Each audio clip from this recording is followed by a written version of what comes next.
How'd you all like that? The wonderful new Mount Rushmore song, thanks to Olivia. Woo! Thanks to AI, actually. So, shout out AI. You guys really know what you're doing. I'm talking to the robots. We love you. Don't kill us in the future. We support you. Please. Yeah. This week we have a very special guest. It is episode 13, lucky number, or maybe unlucky number. The guest this week is my younger brother, Joe CAPPELLI. I'm gonna go. Woohoo! What's up? Hi. I'm Yo. Hi, I'm Joe. Are you an AI, Joe? Beverage.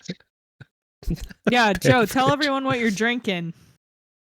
Okay, so I just finished Voodoo Ranger Tropic Force. 9.5% alcohol content. So it's kind of frightening, yeah, slightly. And then next up is a pineapple high noon, gluten free, no added sugar. Score. I don't know. Is that a seltzer? Is that a cider? It is a seltzer. Yeah. So seltzer, high noons are made with actual vodka in it, not the well liquor that White Claws have. I like high noons better than a White Claw. I do too, yeah, because White Claws is like malt liquor, yeah. Oh, what did I say? Well liquor? I meant malt liquor. You said well, yeah, it's malt. But I mean, might as well be well liquor. I know in Texas you have to get them at like a liquor store. You can't just go to the gas station and buy a high noon. Yeah, I think like other states you can. Like they were, I don't know, who was it? Part of someone in our family. I think we were in Florida. They were saying like you can get them. Yeah, Florida, and then like Pennsylvania, they have no rules on that. It's like you can get just walk into a gas station, I guess, and yeah, no rules. Put your shirt back on. There's one rule. Yeah, stop climbing up the street lamps, the street lights. You know they have to grease they call them grease. I think they call it greasing the poles up there. So anytime like the Phillies, the Eagles, the Flyers like win something.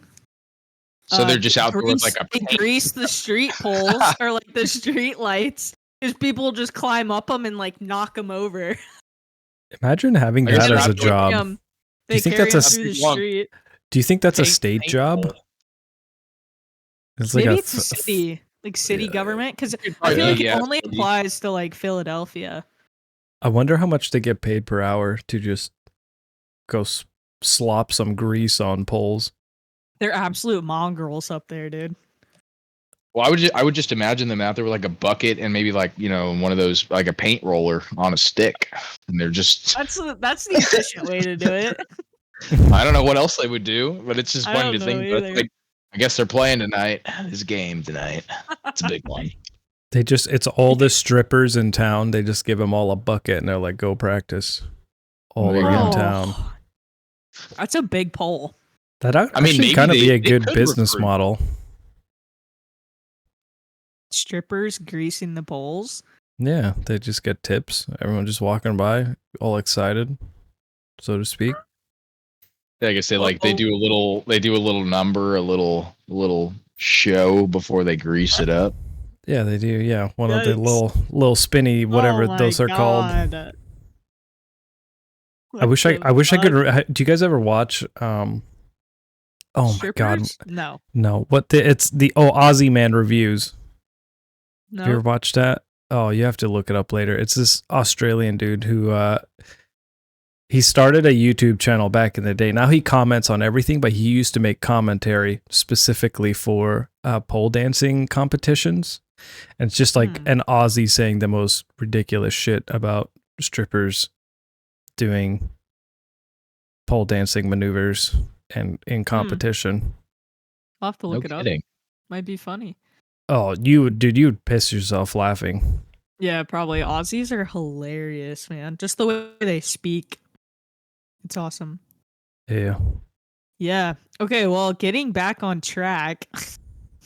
Whoops. This week, no. This is great. This week we're gonna get to know Joe So he's going to do his like Mount Rushmore of himself, like the top 4 things he wants people to know about him. Then we're all going to hop into like red flags in people. This is just like in general, like what are your red flags for like anyone? And then we're going to go to places that you want to visit that you've never been to. I'm excited for both of those. Mine are my red flags are going to err on the like funny side. I'm sure you're all surprised by that.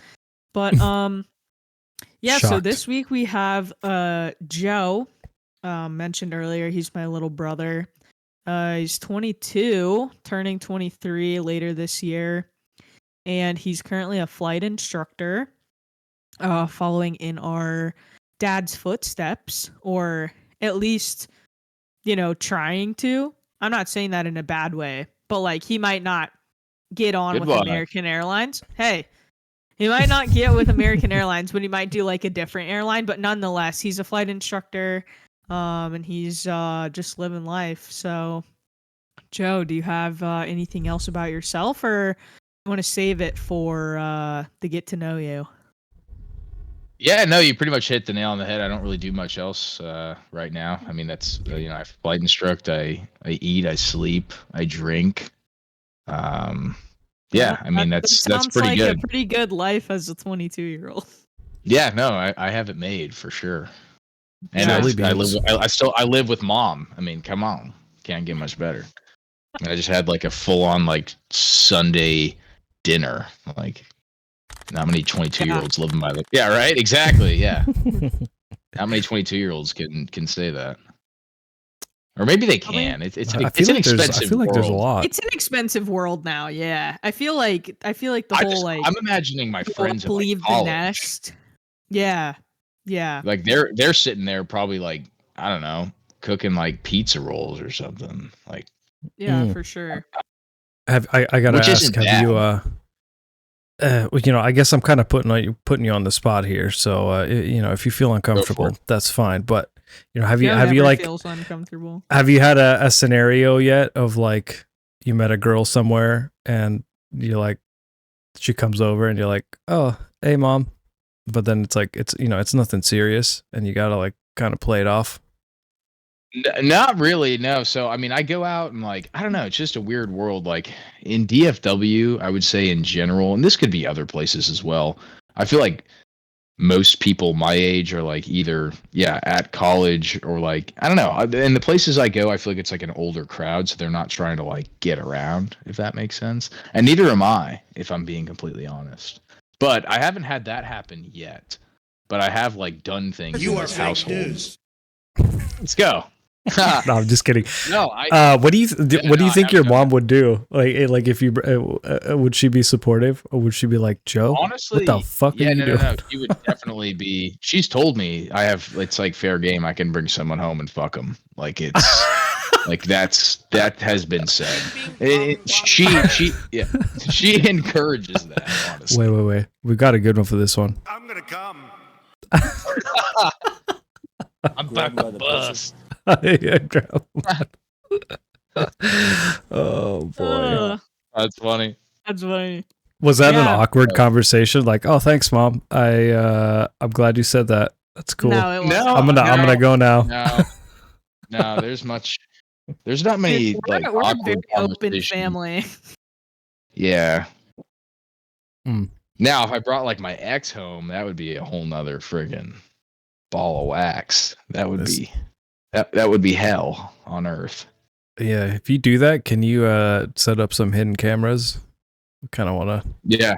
Kind of want to see this. Gross. Not like that, but like they're like her walking in and your mom and being reaction. Like, yeah, freaking out. You dirty little pervert. To answer your question, I haven't done that, but I don't know if I would. I don't know. I kind of like. This is a little, what's the word? Like, this is a little temple or something. No, it's not. But it's like my mom's here, my sister's here, disabled sister, my grandma is here, so it's like, yeah, bringing someone back and fucking them sideways upstairs. Yeah, that's not cool. Yeah, but you could do it backwards or upright. Either, but I don't know. It has to be sideways against all fixtures. Stop it.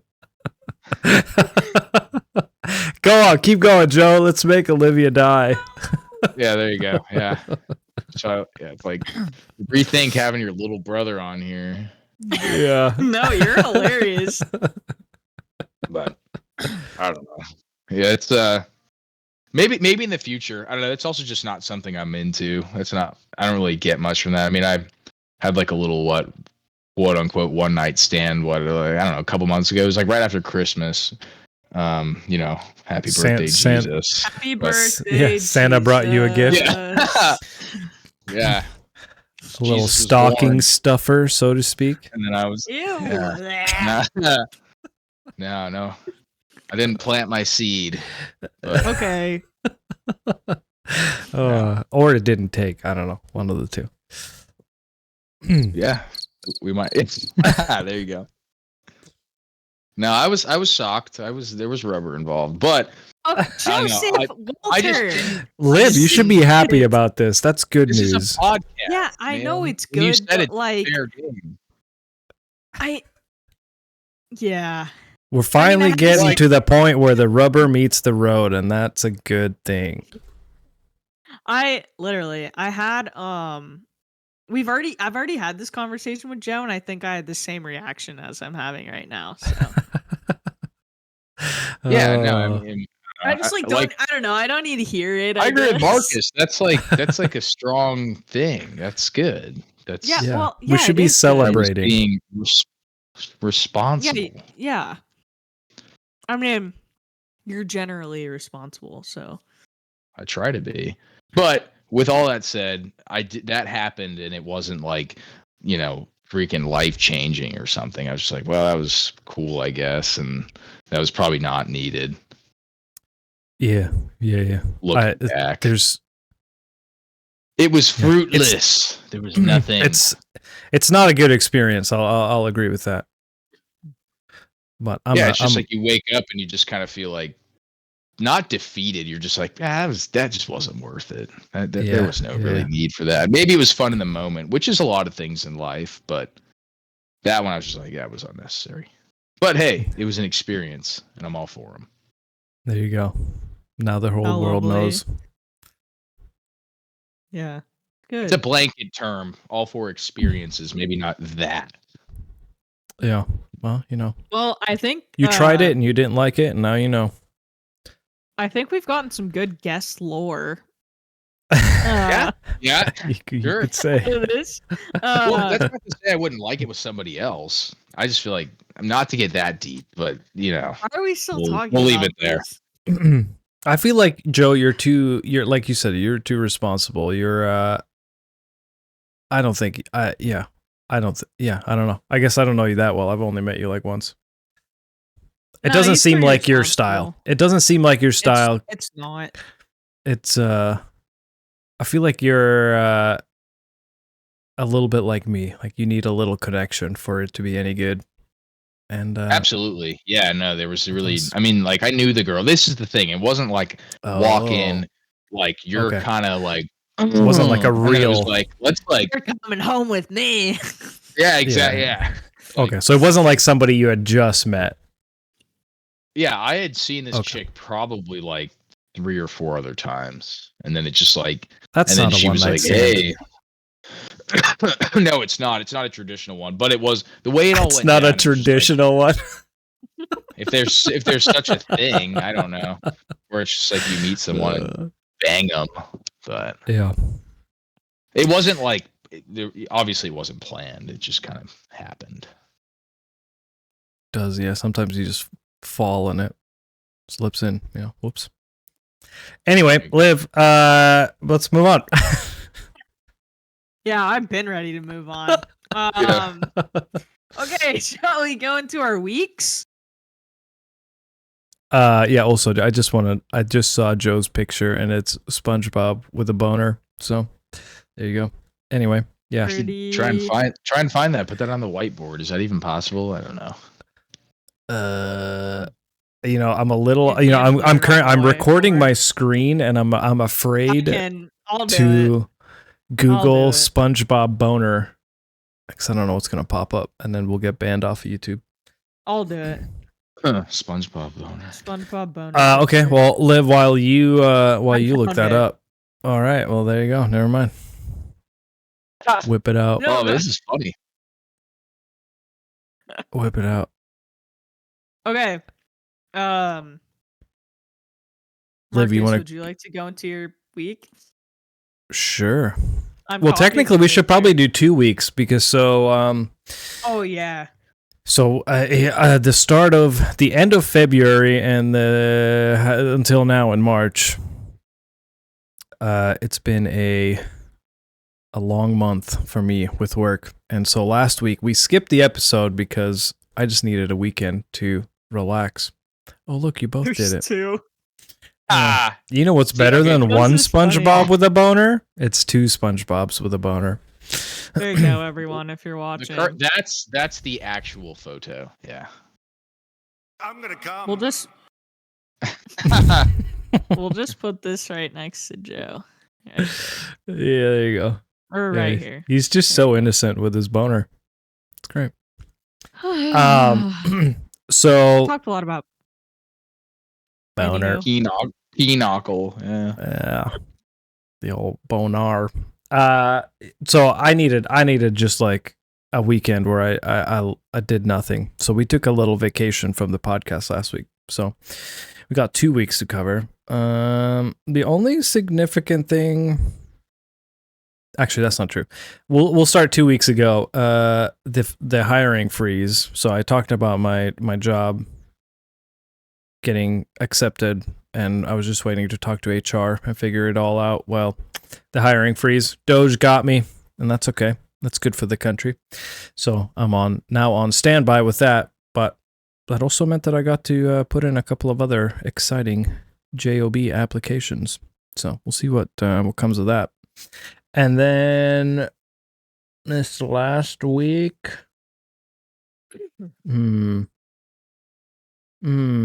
anything good? No.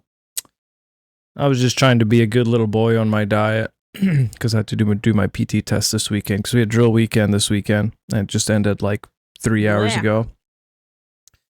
And it was a bit of an emotional drill weekend. Our senior enlisted leader, chief, retired, and he's one of my favorite people in the world and just like a role model for a lot of things. And I'm happy for him that he gets to retire. But, it's always hard saying goodbye to people that you really look up to.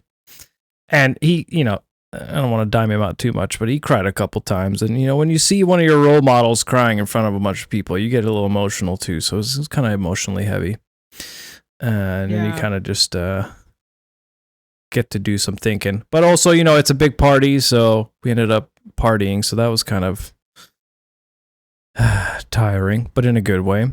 And then guest number, I want to say 11, Joseph McKegg, stayed at my house for the weekend to come to the retirement. So we got to hang out and chat about life, and it was great. And he came out and partied too. And then the PT test was an extra little difficult because partying was involved the night before.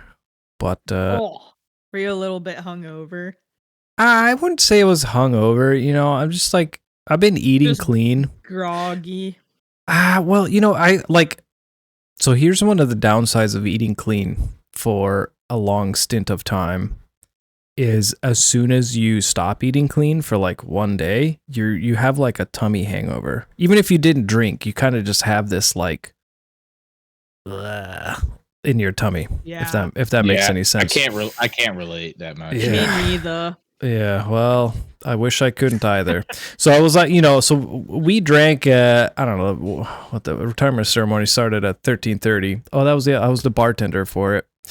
And there's like 110 people, so making a lot of drinks. we made at least 110 drinks. Yeah. I got really sweaty. It's a surprisingly difficult, sweaty job. But here's an interesting thing. I actually really enjoy it. I've never really bartended. And to me, it's kind of like control, which is what we do on the military side when we talk to airplanes. You're just managing all these people are asking you things, and you're just doing 100 things at once, and you're trying to make everything super efficient. So it's kind of fun. It's kind of the same problem set as controlling. So it kind of gave me a flashback. So it was fun. So I've been thinking about maybe I should get my bartending license and just bartend on the weekends for fun. Yeah. Love to. Personally, I'd love to. I mean, I don't work past 5:30 on most nights, so just tell a joint, I can work at 6:30 till midnight 1, 2, and then just have some fun. Yeah, and just bring home some extra tip money, work Friday and Saturday night, and then have Sunday to recover from shitty sleep. Yeah, it's a thought I had. I think it'd be kind of fun, but so they had this kind of a food hangover, but it was fine. It didn't change the outcome of the PT test. I hit all the numbers I planned to hit, but just made it a little more difficult than it needed to be. So yeah, a little emotional pain, a little harder than it has to be. Yeah, and then just a little tummy pain, but other than that, kind of chilling. Very relaxed today, drinking some Ardbeg Wee Beastie. Which is nice. What? Yeah, you're gonna have to say that again. Ardbeg. It's a company that makes scotch, and the specific scotch is called Wee Beastie. Little beast. Tasty. It's not my favorite. It's a very, very different type of scotch. Is your Wee Beastie tasty? It's very peaty, and it's only aged for 5 years, and kind of what that does is it makes it less refined, so it's a little hot to it. Yeah, it's got a bite, comes in a little hotter, and it's just a little more uncontrolled, if that makes sense. It's a wee bit beastie. Yeah, a wee beastie. It's like drinking a cactus. Just bites you. Well, I don't know. I feel like some drinks are good when they're like that. Like maybe when you've been drinking, or maybe the first drink, you're like, let's start with a bang or end with a bang, as in taste. Yeah. And it's nice because you just one glass will last an hour and a half of this because you gotta sip on it. I drink like a fish, so it's. Oh well, Joe. If we ever hang out again, I want to see you take a shot of this, just for the lulz. He takes shots of vodka, so that's not fine. It's not even close to the same. Not even 2% the same. That's the easiest one to take shots of. What are you talking about? Actually, tequila is. Yeah, tequila is easier than vodka. Well, with all these, they've got so many different variants of shots, obviously, but obviously, but no, half of them, it's you're not even taking a shot. It's like I'm throwing down, a cran apple. Well, lovely. Washington apple's a tasty shot. Yeah, but vodka, I kind of like. I don't like chasing it. Everyone's like, you need a chaser. It's like, no, I want it to burn. Because I'm doing. I hate myself. I want to hurt myself. I don't mind that. Honestly. I also hate taking shots, so I can't really speak. Joe's like, I don't cut myself. I just take shots of vodka for punishment. Yeah, with no chaser. Yeah, nothing to wash her. Nothing to wash her down. A Washington apple, whiskey, schnapps, and cranberry juice. What? Ooh. What did you say? Look that up. So good. Yeah, I've had a Washington apple before. It just got handed to me, and I was like, that shit was pretty good. Oh, the next time you're at the bar, green tea. Yeah, green tea shot, right? Not shot wise, but just drink wise. You should. The next time you go to the bar, order a Colorado Bulldog. It's genuinely tasty. Or as Chief calls it, the Colorado No. The creamy jizz bulldog. That's what he calls it. What? Creamy jizz. Yeah. We went out to trivia night. And you motherfuckers. I have something to say. To say. You know, All right. actually, hold up. Actually, you go first. I'll go second. Say your piece. To everyone who's listening to this podcast, which is mostly the Long Racks family, if I ever asked you to go to fucking trivia with me and you told me no, and now you guys go regularly, fuck you guys. Are you kidding me? I tried to get you guys to go with me for months, and you guys told me to get bent. So now I hope you get bent, because this is some bullshit, dude. Maybe they're into that. Getting bent. Getting bent sideways, as Joe would say. But so I ordered one, and then a friend that was there, another long rack, maybe he'll be on this show one day. He was like, "Oh, I'll have what you're having," and I ordered it, and we walked up, and it's essentially what it is it's a White Russian with a splash of Coke, and Chief was like, "What the hell's that?" We told him the name, which is Colorado Bulldog. He's like, "Colorado Bulldog? It looks like a creamy jizz bulldog." And then that's just a joke now. So you kind of had to be there, but it's still funny. Creamy jizz dog. Yeah, creamy jizz bulldog. So that's what we call him now. I like it. Yeah. That's anyway, hilarious. That sums up my 2 weeks. All right, Joe. Oh, okay. All right. Geez, 2 weeks. Honestly, you don't have to go into every detail. Yeah, no. Minute by minute, second by second. No. Let's think what I did this weekend. Oh, okay. This is kind of exciting. I guess I'll just do the past week.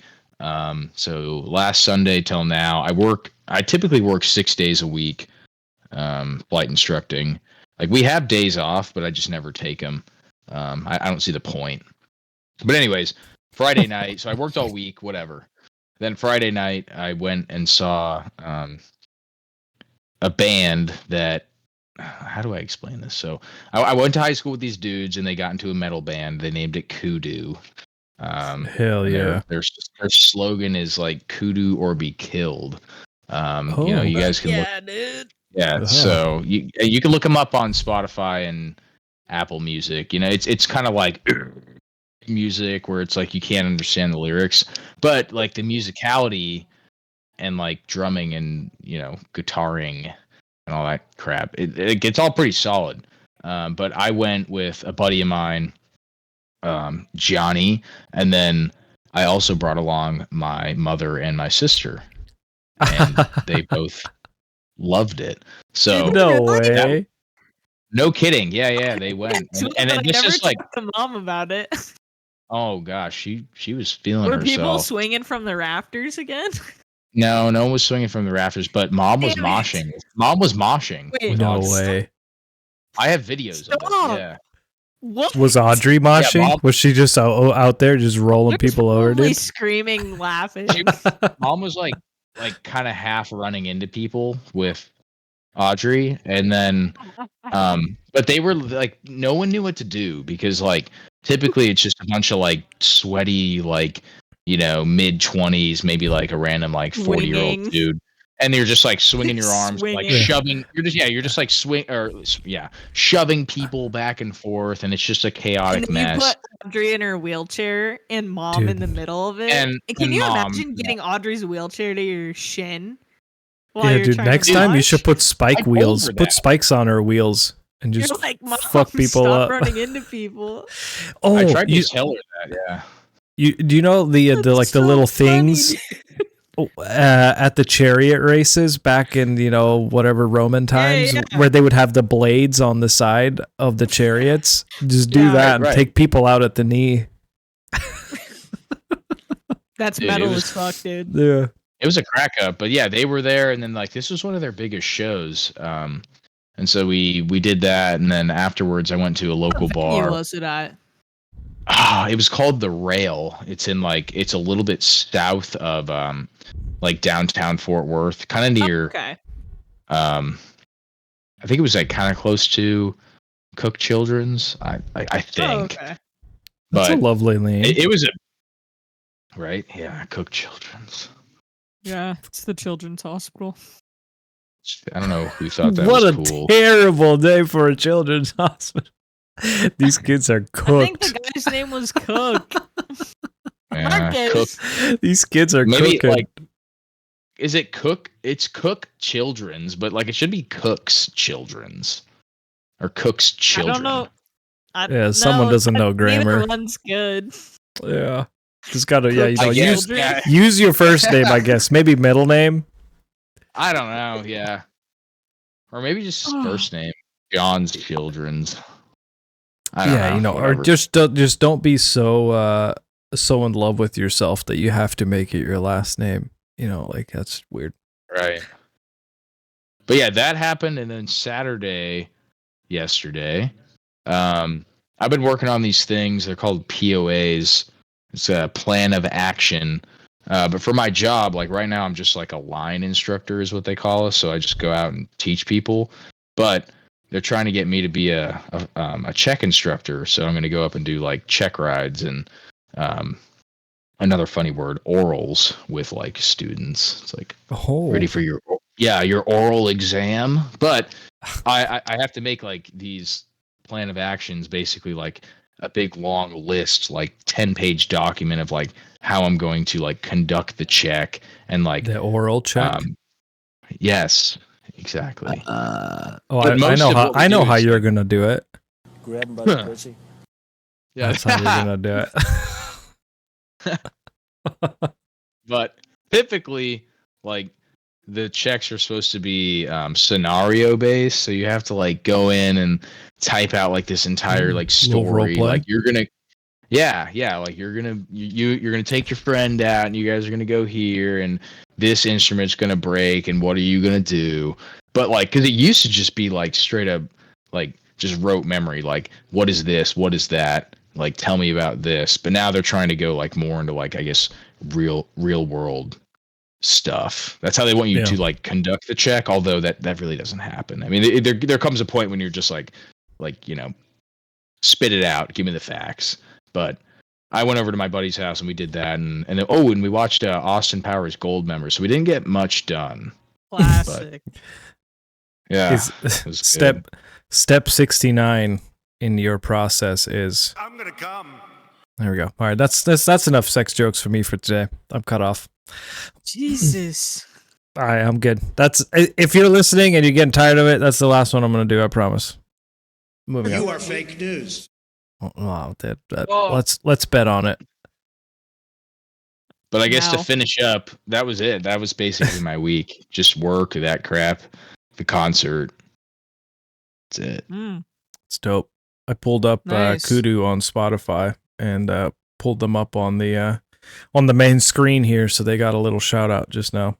Give them a listen afterwards. Oh, perfect. Yeah, Kudu. Yeah. Kudu or be killed. Yeah. I mean, they're good. Horns up. They got good musicality. All right.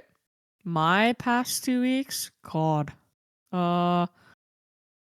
Last week, my father-in-law was still in town, so good getting quality time with him. Last weekend we went home to DFW, so my father-in-law could see my parents and we could all hang out and stuff. So that was good family time. Joe really wasn't around because he never hangs out with me when I come home anymore because he's too busy drinking with his friends, but that's fine. And then I don't know, man, these 5-day work weeks are killing me, bro. We haven't had a holiday since Martin Luther King Jr. Day, and it's killing me. Yeah, the 5-day work week, blech. And then, but I love working. Hey, Doge, I love it. Love my job. Love working 5 days a week. Yeah, and then this weekend, Eddie went to Virginia for our niece's first birthday. I'm trying to conserve some leave right now, and like with everything going on, it's not that I shouldn't be taking leave. I just don't really want to be taking the leave with all the shit that's been going on. Just gives a reason to be like, oh, she's taking leave. Anyway, I don't think anyone would really care, but I am also trying to save it up. So I stayed home with the dogs this weekend, and then yeah, I'm sad because I wanted to go and see everyone and hang out, but at the same time, like conserving leave, and I would have had to drop the dogs off with like my parents, and they always watch them. So and to be completely honest, another part of my week is the wind here. Holy frick, dude. So there were like 70-ish mile per hour winds here. Just like straight line, like straight from the west, insane winds. All flying was same here as canceled. well. Yeah. Just like gnarly weather. And so the flight Eddie initially was going to go to Virginia on got canceled. And then he had to play the game the next day, being on the standby list. And he made it. Yeah, he made it yesterday, but as soon as all that crap started happening, I was like, man, because he got there last night, and then he's there all day today because today was the birthday party, and then he comes home. His flight home tomorrow's at 6:30 in the morning, so he's not even going to be there super long. So like, yeah, it's a unfortunate turn of events. He was going to get there Friday night and be able to have all yesterday and all today, but yeah, well, because he has stuff going on at work too. So either way you slice or dice it, we were only going to be gone from home for like 2 days, like all together, and taking the dogs and just, yeah, there's just a lot of moving parts that have to happen. And I was like, you know what? I'm going to save some leave, but I was there. We FaceTimed today, so I saw all the family, but it's what you just got to do sometimes. So, Sure. Yeah, that's pretty much it. Don't forget to like and sub. Get in the comments. Top comment. This is from a couple weeks ago, and I think it's our only comment. And it maybe stand by. I'm double checking. May have been our only comment, but it was from Robert Pena, previous guest. He said he's a big fan of the shorter format. Took me like 4 gym sessions to get through an episode, like previously. Then he was talking about his favorite road trip snacks. He said he doesn't want anything that makes your hands feel sticky or oily. And then he said, I'll just drink a shit ton of liquids and then stop for gas and food. And then, but he did give his list, which was classic salted pretzels, lime green Gatorade, which bread, that's a drink, dried fruit, Chex Mix, and then he said honorable mention of pumpkin spice latte. Snack. I mean, I guess technically you could say it. It's got calories, so that's true.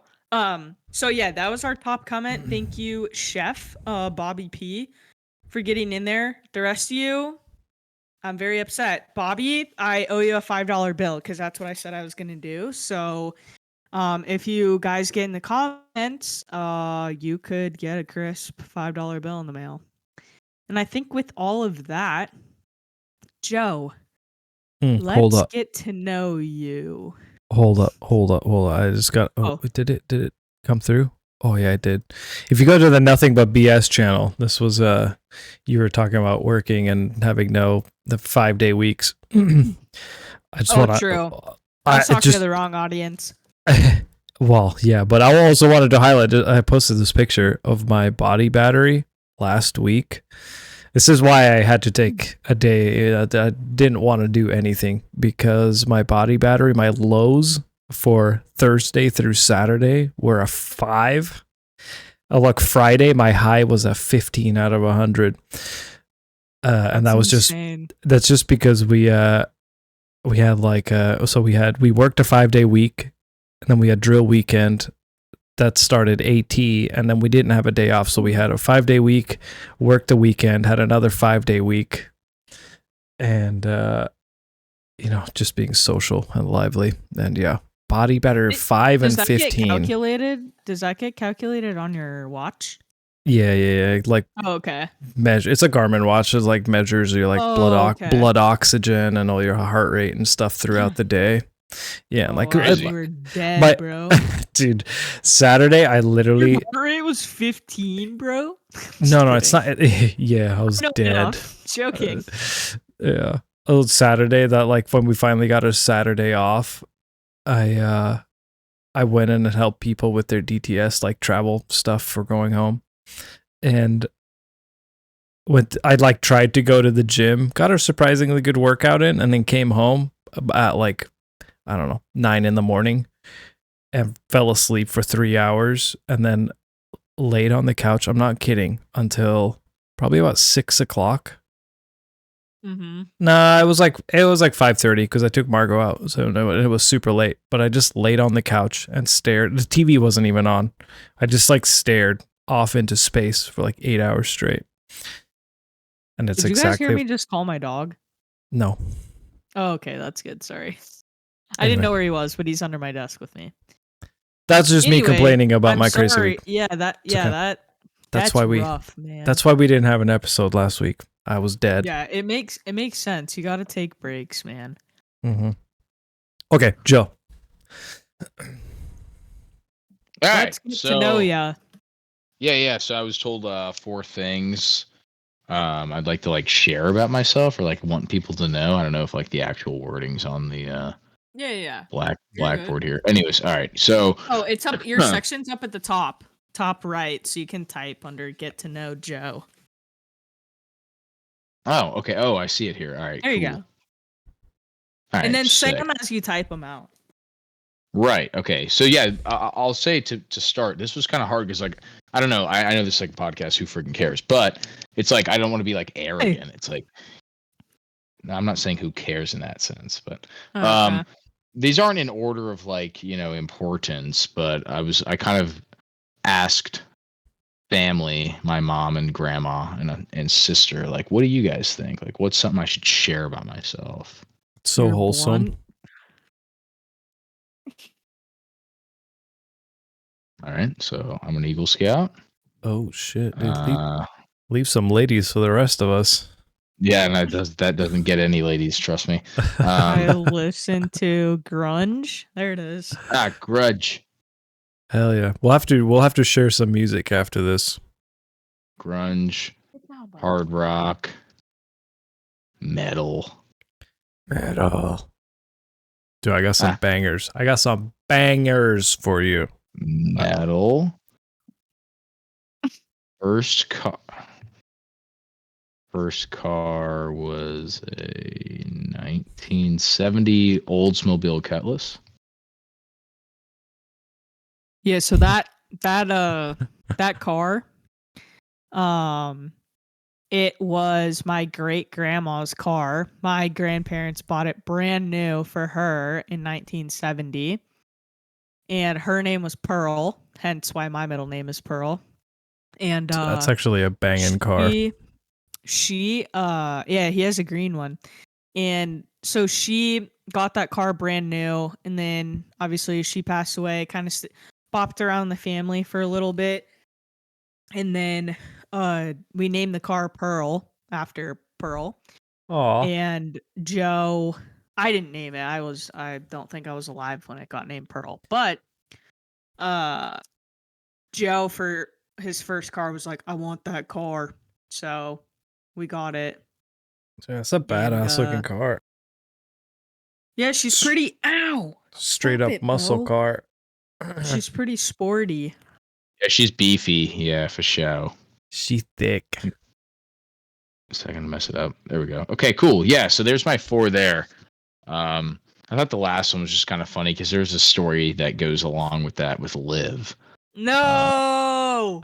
Okay, tell it. Oh, which soundboard is going to come out on this one? That's the question. Yeah, so I don't know when I realized I could do this, but just any food item that's like in the size of a grape or smaller, or like like popcorn, grapes. I think I've done like Skittles before, which was kind of like sketch because it would like hit my tooth and I thought I'd like chip it or something. But I could like toss them like stupid high and catch it in my mouth, and I've never had the issue of like maybe it going down my throat or like choking on it. Well, Liv tried this, so to speak. I don't know phrasing. Yeah. I don't know when this was exactly. I don't know, man. Dude, it had to be. I was in like 6th or 7th grade. No way, you were older than that. You were in high school. I was in high school. I was like maybe a freshman. Yeah, freshman, sophomore, something like that. So that would have meant like I'm probably like 12 or 13. Let's just say that. I think I was like 12 when this happened. I was like 14, so you were like 10. Really? I was tossing shit in my mouth that early? Okay. Well, yeah. Anyways, Liv decided, like, I was like, no, you can do it. And so she tried it. Well, she got a grape lodged in her throat. I started choking. Her windpipe or whatever. Yeah. And Mom had to do, like, the Heimlich maneuver on Liv. Damn, dude. I mean, honestly, survival of the fittest. Should have just left her. She did one thrust, and that bitch came right out of my mouth. She knows what she's doing. Yeah. But yeah, that was exciting when that happened. Joe tosses a lot of food into his mouth. And then I asked Joe, I'm like, how does it not go down your throat? And Joe, you said like, you're like, I put my tongue there to block it. And I was like, that's smart. Basically. Pro tip. Yeah, it's like, yeah, you like put your tongue more in like the back of your mouth. Not like where you see the bottom of it, but it's just like, I don't know, you just kind of roll it back. And it just doesn't allow things to, I don't know, go down there. Down into your windpipe. Right, exactly. A giant green grape. You know, it's actually kind of funny about the cutlass. I wanted to try and, because there's an actual like picture of my vehicle on Google. Because like this dude has this website. I don't know. I haven't looked into it much, but he has this website and he like posts like old cars that he just finds randomly. And Pearl is shown on this website in Oregon, just sitting there. And I found it one day. Liv, do you know what I'm talking about? Mm-hmm. I don't know how. I'm looking for it right now, and none of these are Pearl. I want to say it was like some website that said like something outtakes. I'm trying to find it because that would give show you. Yeah, she's a beast, man. But it was fun, it was kind of, I remember Mom was like, "Really? That's what you want to do? Like that's what you want your first car to be?" Why would you not want? I would want that as my first car. Are you kidding me? Yeah, that's what I thought. I thought most people would be, or like most, I don't know, 15, 16-year-old dudes would be like, hell yeah, I want that. Yeah, I mean, that's a straight up muscle car. Just that V8 noise. Oh. My favorite bumper sticker that Joe has is no airbags. We die like real men. Because obviously there's no airbags in that car. Oh, I found it. If you right click or like if you just copy the picture, you can paste it into the whiteboard. There you go. There's Pearl. That's Pearl. That's Damn, look at those. Look at those wheels. Rims. Yeah. Yeah. Whoa. Or the tires, yeah. The white. Do you guys still have it? Yeah, it's sitting out front right now. Dude.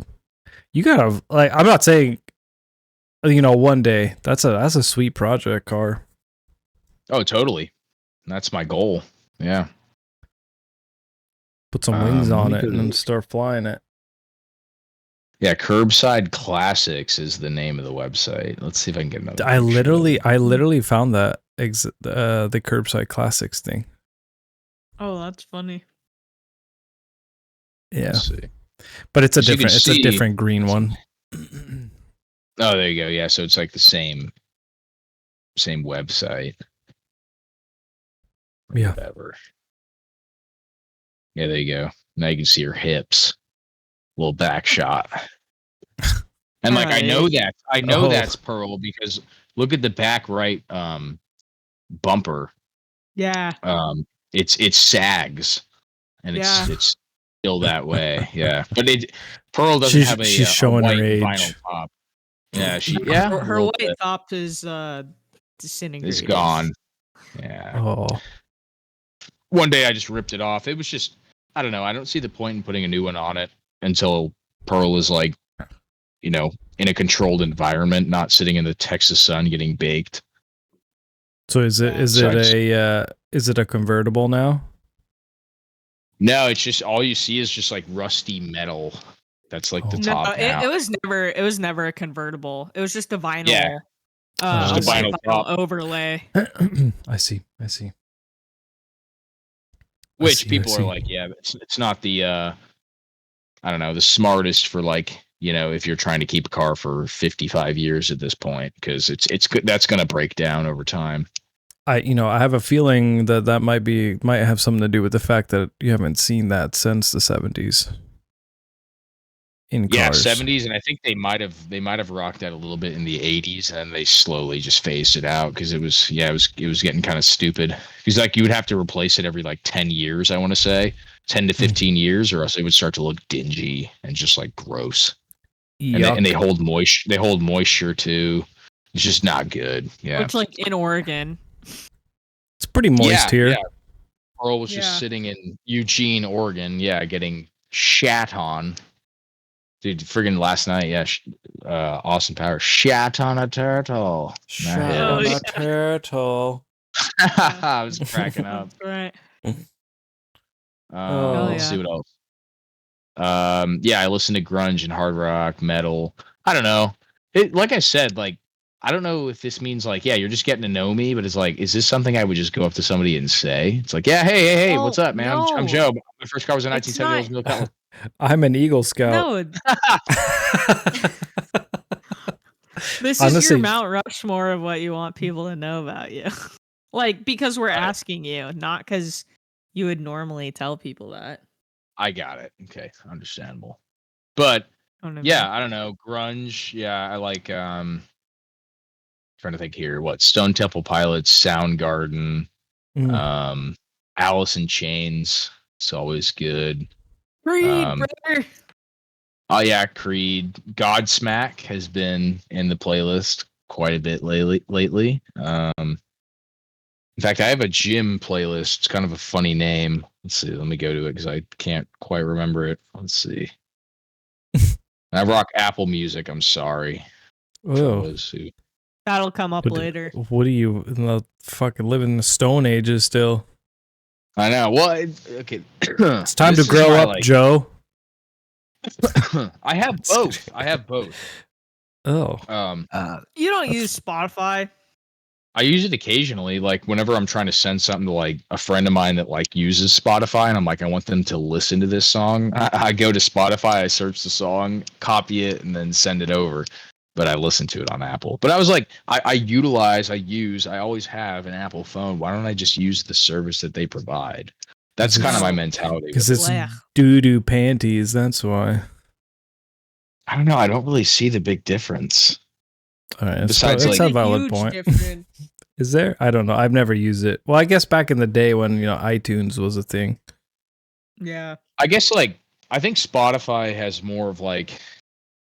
I guess it's more open and like there's more podcasts and stuff. It's like just I don't know. It's better for like posting stuff or like maybe like an up and coming artist or something. But I mean, all the big songs are on Apple. Like they're all on Apple and Spotify. But maybe Spotify, like I said, like I could make some stupid ass song and put it on Spotify. Where like Apple Music, I don't know if they just let me. No idea. Submit my shiz. But yeah, it's pumping iron the fuck, and then it says watch the fuck out. So that's dangerous. Wow. Scary. Dangerous. Yeah. My muscles are pumped already. Yeah, but I've got like Stained in here, Radiohead. I don't know if anyone's familiar with Dishwalla. What about Dishwalla? Yeah. I know you know it. I only know about it because of you. That's right. Everclear. Foo Fighters it's got quite the. Megadeth is in here too. Nickelback, Pearl Jam. So yeah, I listened to a lot of that, which I guess the reason I put it, it's kind of like a lot of my family doesn't listen to any of that. So I kind of just made that I kind of made that my own. Yeah, it was just something I slowly somehow got into. Foo Fighters got you in there. I would definitely say Foo Fighters was the start of it for sure. Yeah. Radical. Yeah. Radical, all right, brother. Brothers. Should we I guess last one here, Eagle Scout. Yeah, that's pretty much that. Mom told me to tell or like mention that I did the trifecta, because like just Eagle Scout, but then Boy Scouts as a whole, I did all 3 of the high adventure things. She thought that was cool. I don't know. That's such a mom thing. Explain that for people who don't know. Yeah, so basically, I think there's like 4 or maybe even 5, like they call them high adventure, like bases or camps or whatever in the Boy Scouts. And the 3 big ones are Philmont, Northern Tier, and Sea Base. So Philmont is like backpacking in New Mexico. Northern Tier is canoeing in like the boundary waters of Minnesota. And then you also go into Canada, which is what we did. And then Sea Base is sailing not in Florida, but like around Florida. In the Keys. Yeah, we went to the Keys. Like some like groups just kind of like stay in one area for the most part. But like we had a trip that went to the Keys, and then we came back. I can't remember the exact place, but I know we were in because we did some scuba diving too, but that wasn't with the trip. We did that like that's crazy. We did that separate. I guess that's another thing. I have my scuba like open water certificate, so that's fun. But yeah, we did scuba diving and then we did sailing.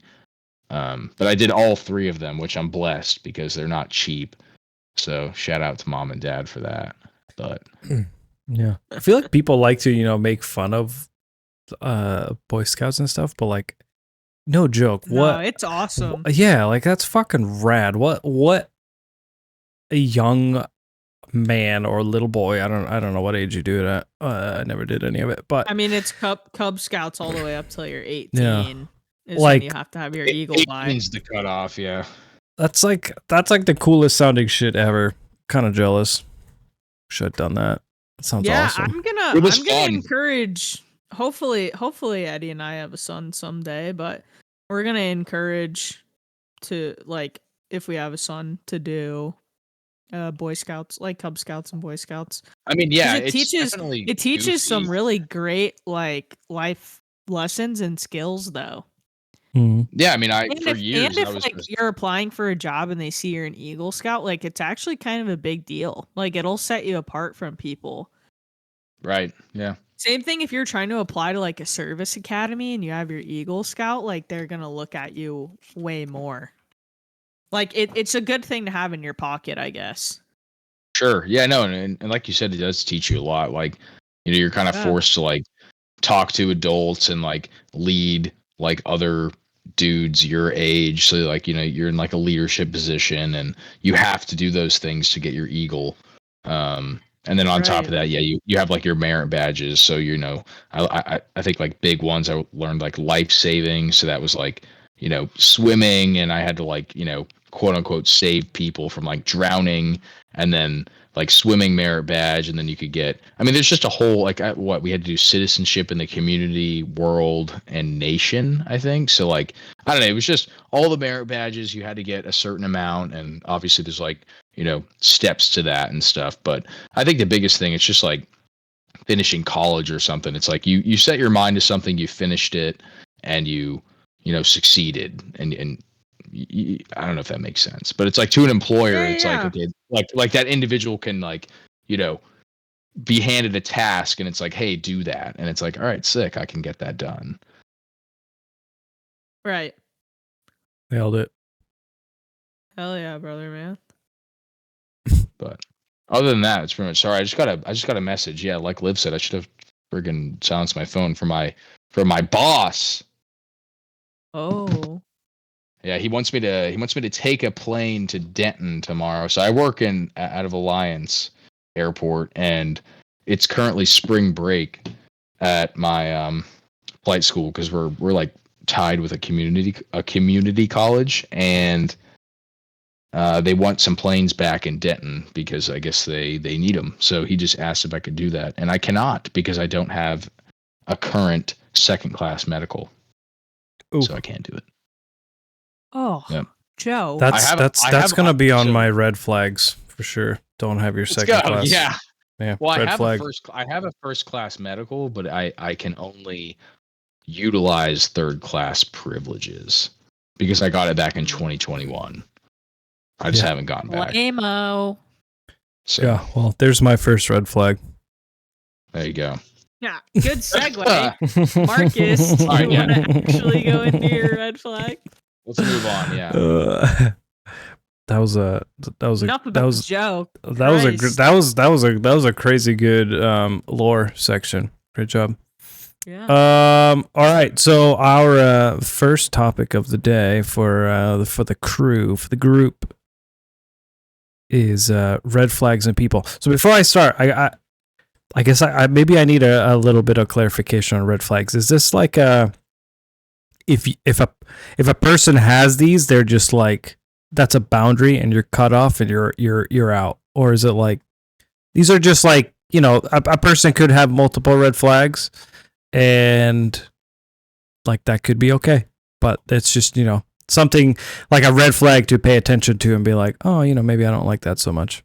That's how I did it. The latter that you mentioned. All right, because ditto. All right.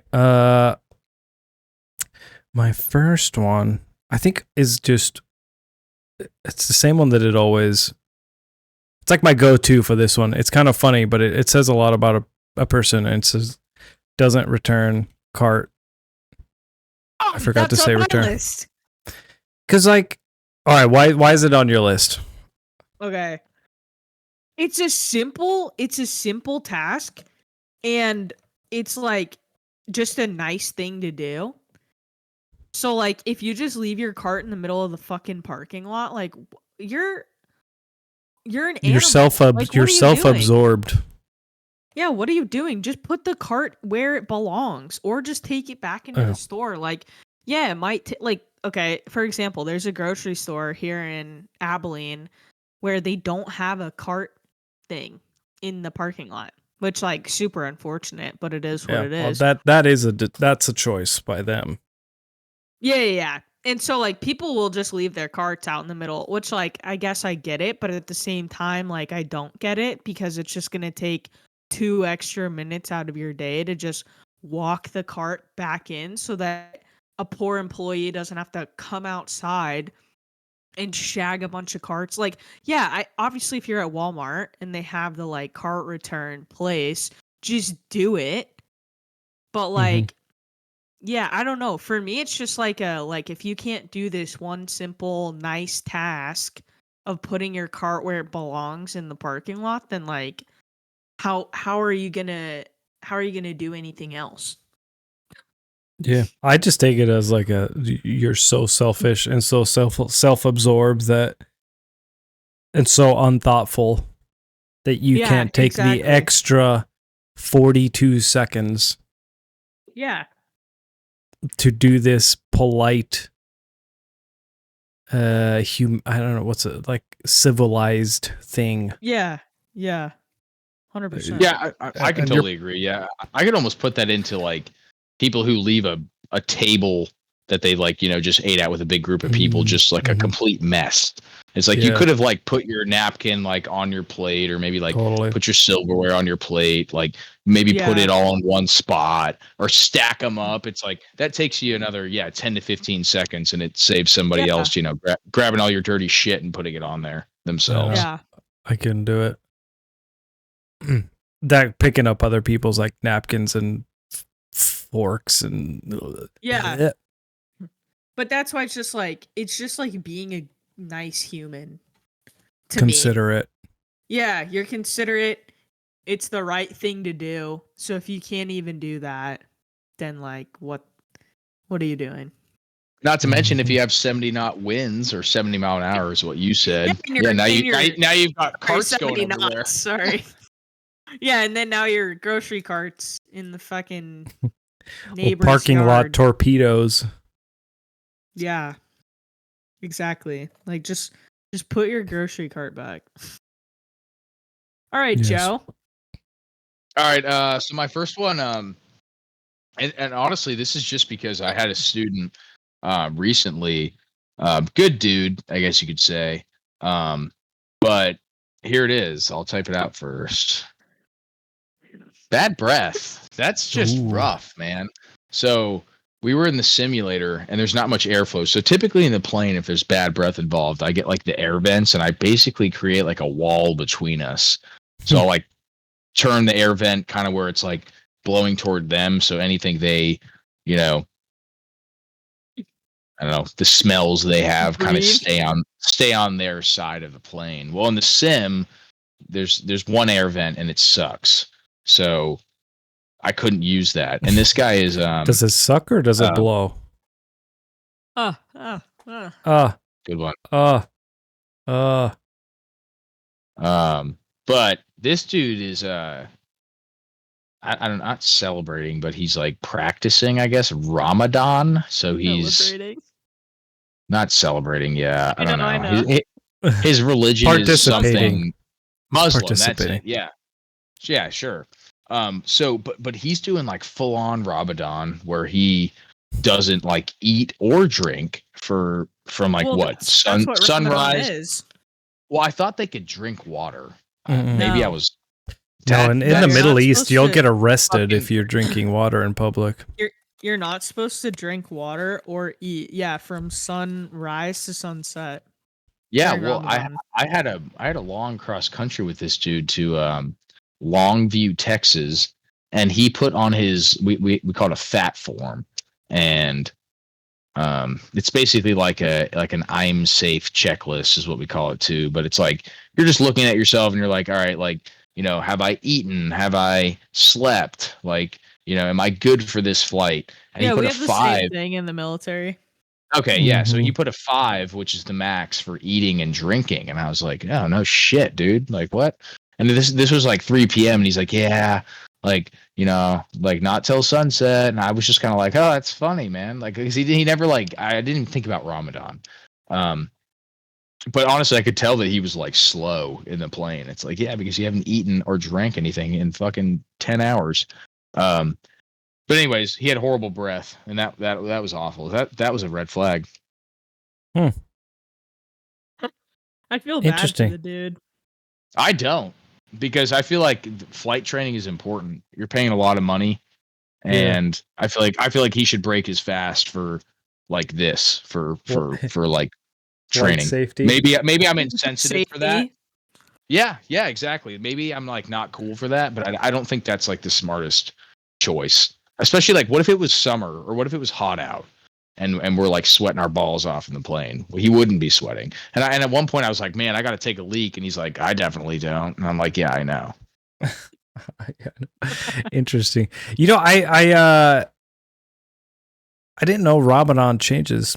Obviously both Liv and I have deployed to the Middle East. Ramadan is always, for me, has like always been late in the summer. I didn't realize that that it changes. So yeah, it's February 28th through March 29th.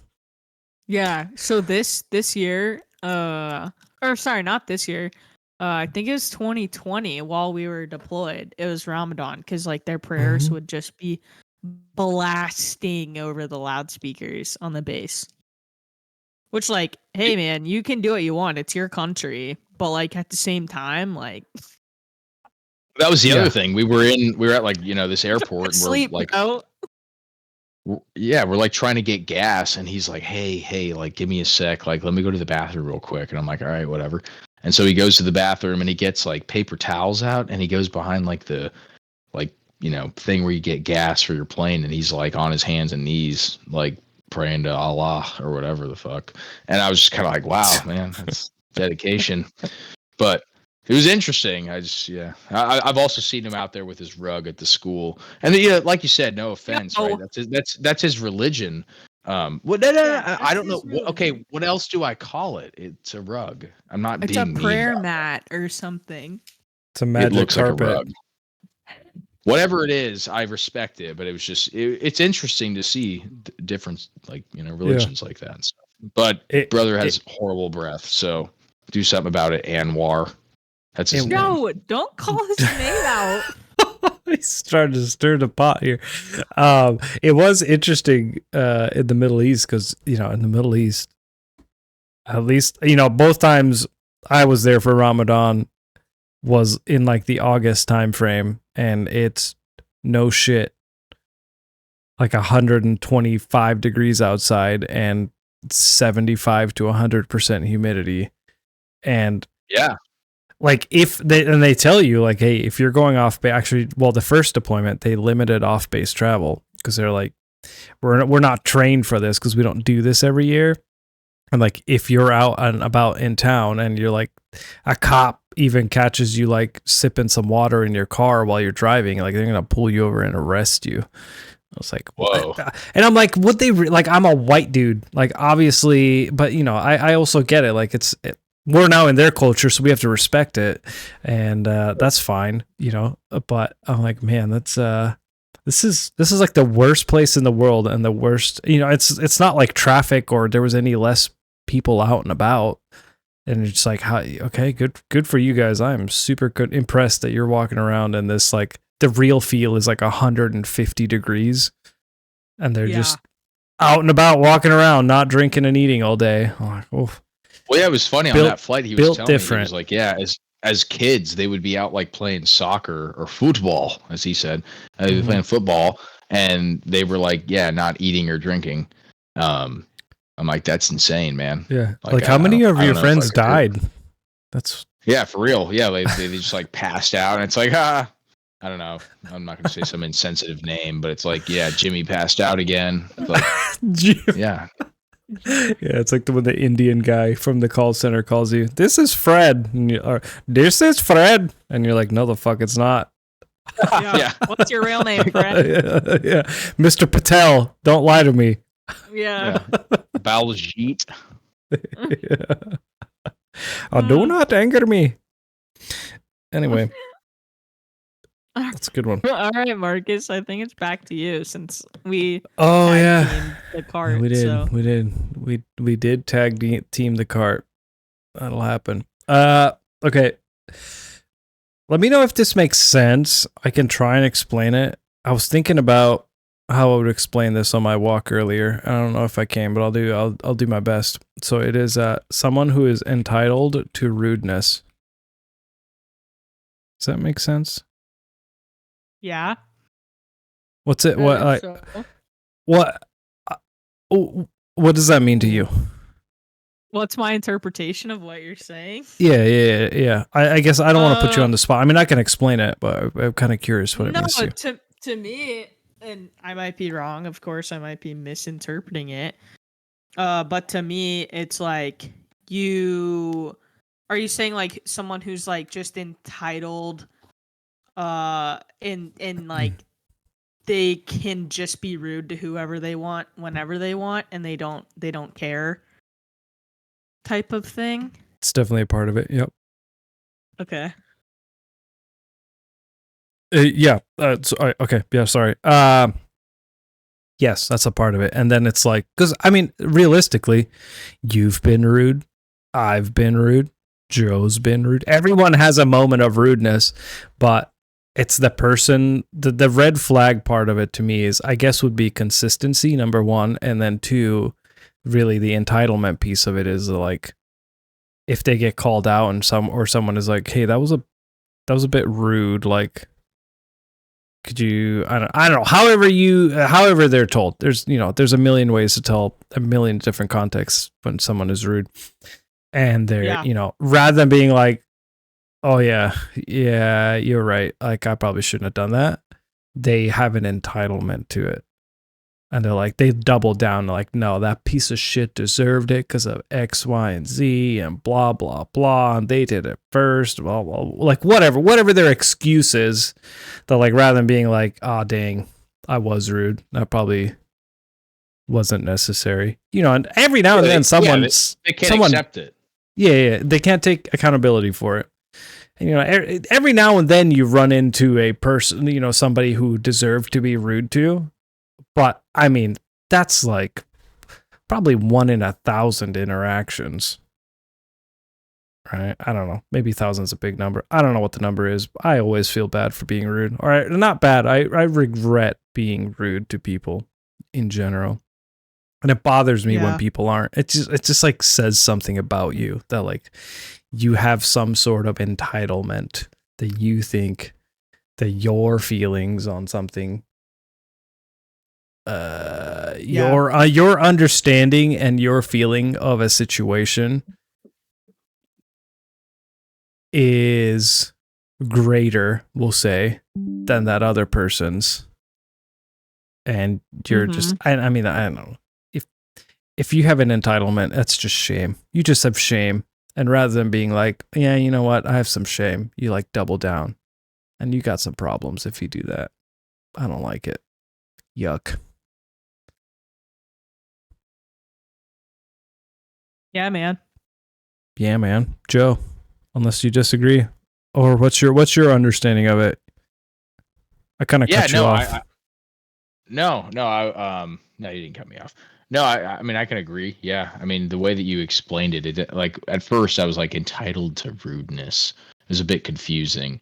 But no, I do understand what you're saying though. I mean, yeah, when someone's just like you said, they've been rude and someone calls them out for it. It's like, yeah, man, that wasn't cool. And then they start like either backpedaling or trying to like explain why they were rude when it's like it's blatant that there was no reason for it.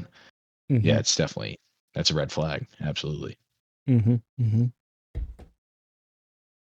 right, you're up, Joe. All right. Let's see. What's my list here? I don't know. Mine are kind of, your guys' are very like intellectual and deep.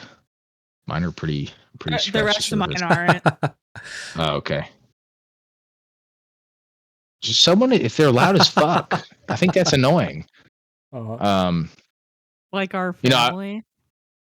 They're loud, yeah, but it's like you're like behind closed doors. Like if you're in public and you're loud, I think that like in public, like that's annoying. Like I work with a chick, and she's just loud, man. Like it's like 7 a.m. and we're all just kind of starting our day, and you're just being nice and monotone with your student and like telling them what you're going to do that day and like this is what's going to go down, and then she's just like like just like insane. And like I like the I don't know what do you call it, I guess like not positivity, but like I like her energy at times. I think it's nice, it's like, all right, yeah, we're pumped up. But that's just an example. She's an incredibly loud person, and I don't think she really realizes that. And then also just like maybe like at a bar or something, and like I do know that like alcohol makes people loud, but you've been at a bar and it's like some dude's like across the bar from you and he's just screaming and there's very loud people. I find that to be annoying and a red flag. What do you think causes that? Like, what causes someone to be loud? I'd say they could probably be a little bit self-centered. Maybe, I guess, with that, like selfish, but maybe not selfish, just like self-centered. I don't know. Maybe they have hearing issues. I mean, that could be if we're talking. I mean, I don't know. Like if they can't hear themselves talk. Real quick, I'm gonna let the dogs out. Stand by. Ooh, so if I'm not talking. Right okay, on. 1 second. Okay, bye. I've already peed like 3 times and no one's known. So there you go. Wireless headphones. That's right. Yep. Just walk away and mute myself. Oh. Anyway, yeah. I think hers are. She doesn't have wireless. Whatever. You can continue though. Yeah. She has a little mic stand or little microphone thing, a little professional microphone. Yeah. I don't know. Yeah, what do you rock on a headset? Yeah. I mean, I got a wireless headset, and then I have a fancy microphone. Yeah, there you go. I guess if I was in the podcast world, I'd probably have something more professional. Yeah.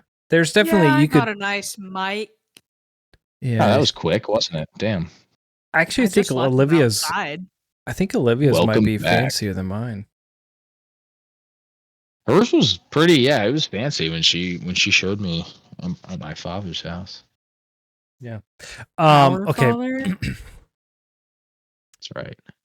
So you think it's because they're selfish and like self-centered, kind of like goes along with like they're inconsiderate or something, like kind of like along the doesn't return the card thing, or I'd say like it could be like several other things. I mean, they could just be completely unaware of like, you know, how they sound.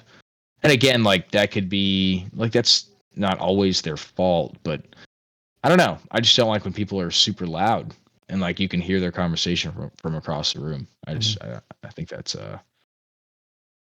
weird. Not Liv, cool. Do you have any thoughts? I don't know, because like I'm loud. No, you're not. Not like what he's talking about. I know what he's talking. No, you're not. You're not allowed. I don't Well, think yeah, so I mean, either. someone from across the bar where you can hear their whole conversation. I don't know, honestly, like in most cases, I feel like they're just extremely like unaware of how loud they're being. Probably so. Yeah. Or they want to be heard. Yeah, like the center of They just attention. they just raise their level up until they know everyone's gonna hear them. See, Right. that's kind of because I was but, kind of like- thinking okay, you say your piece and then I'm gonna ask you a question and I'll see what you say about it. I was just gonna say I genuinely think that like 90% of the people are probably unaware of how fucking loud they are. Now, tie it back to the book that we're reading.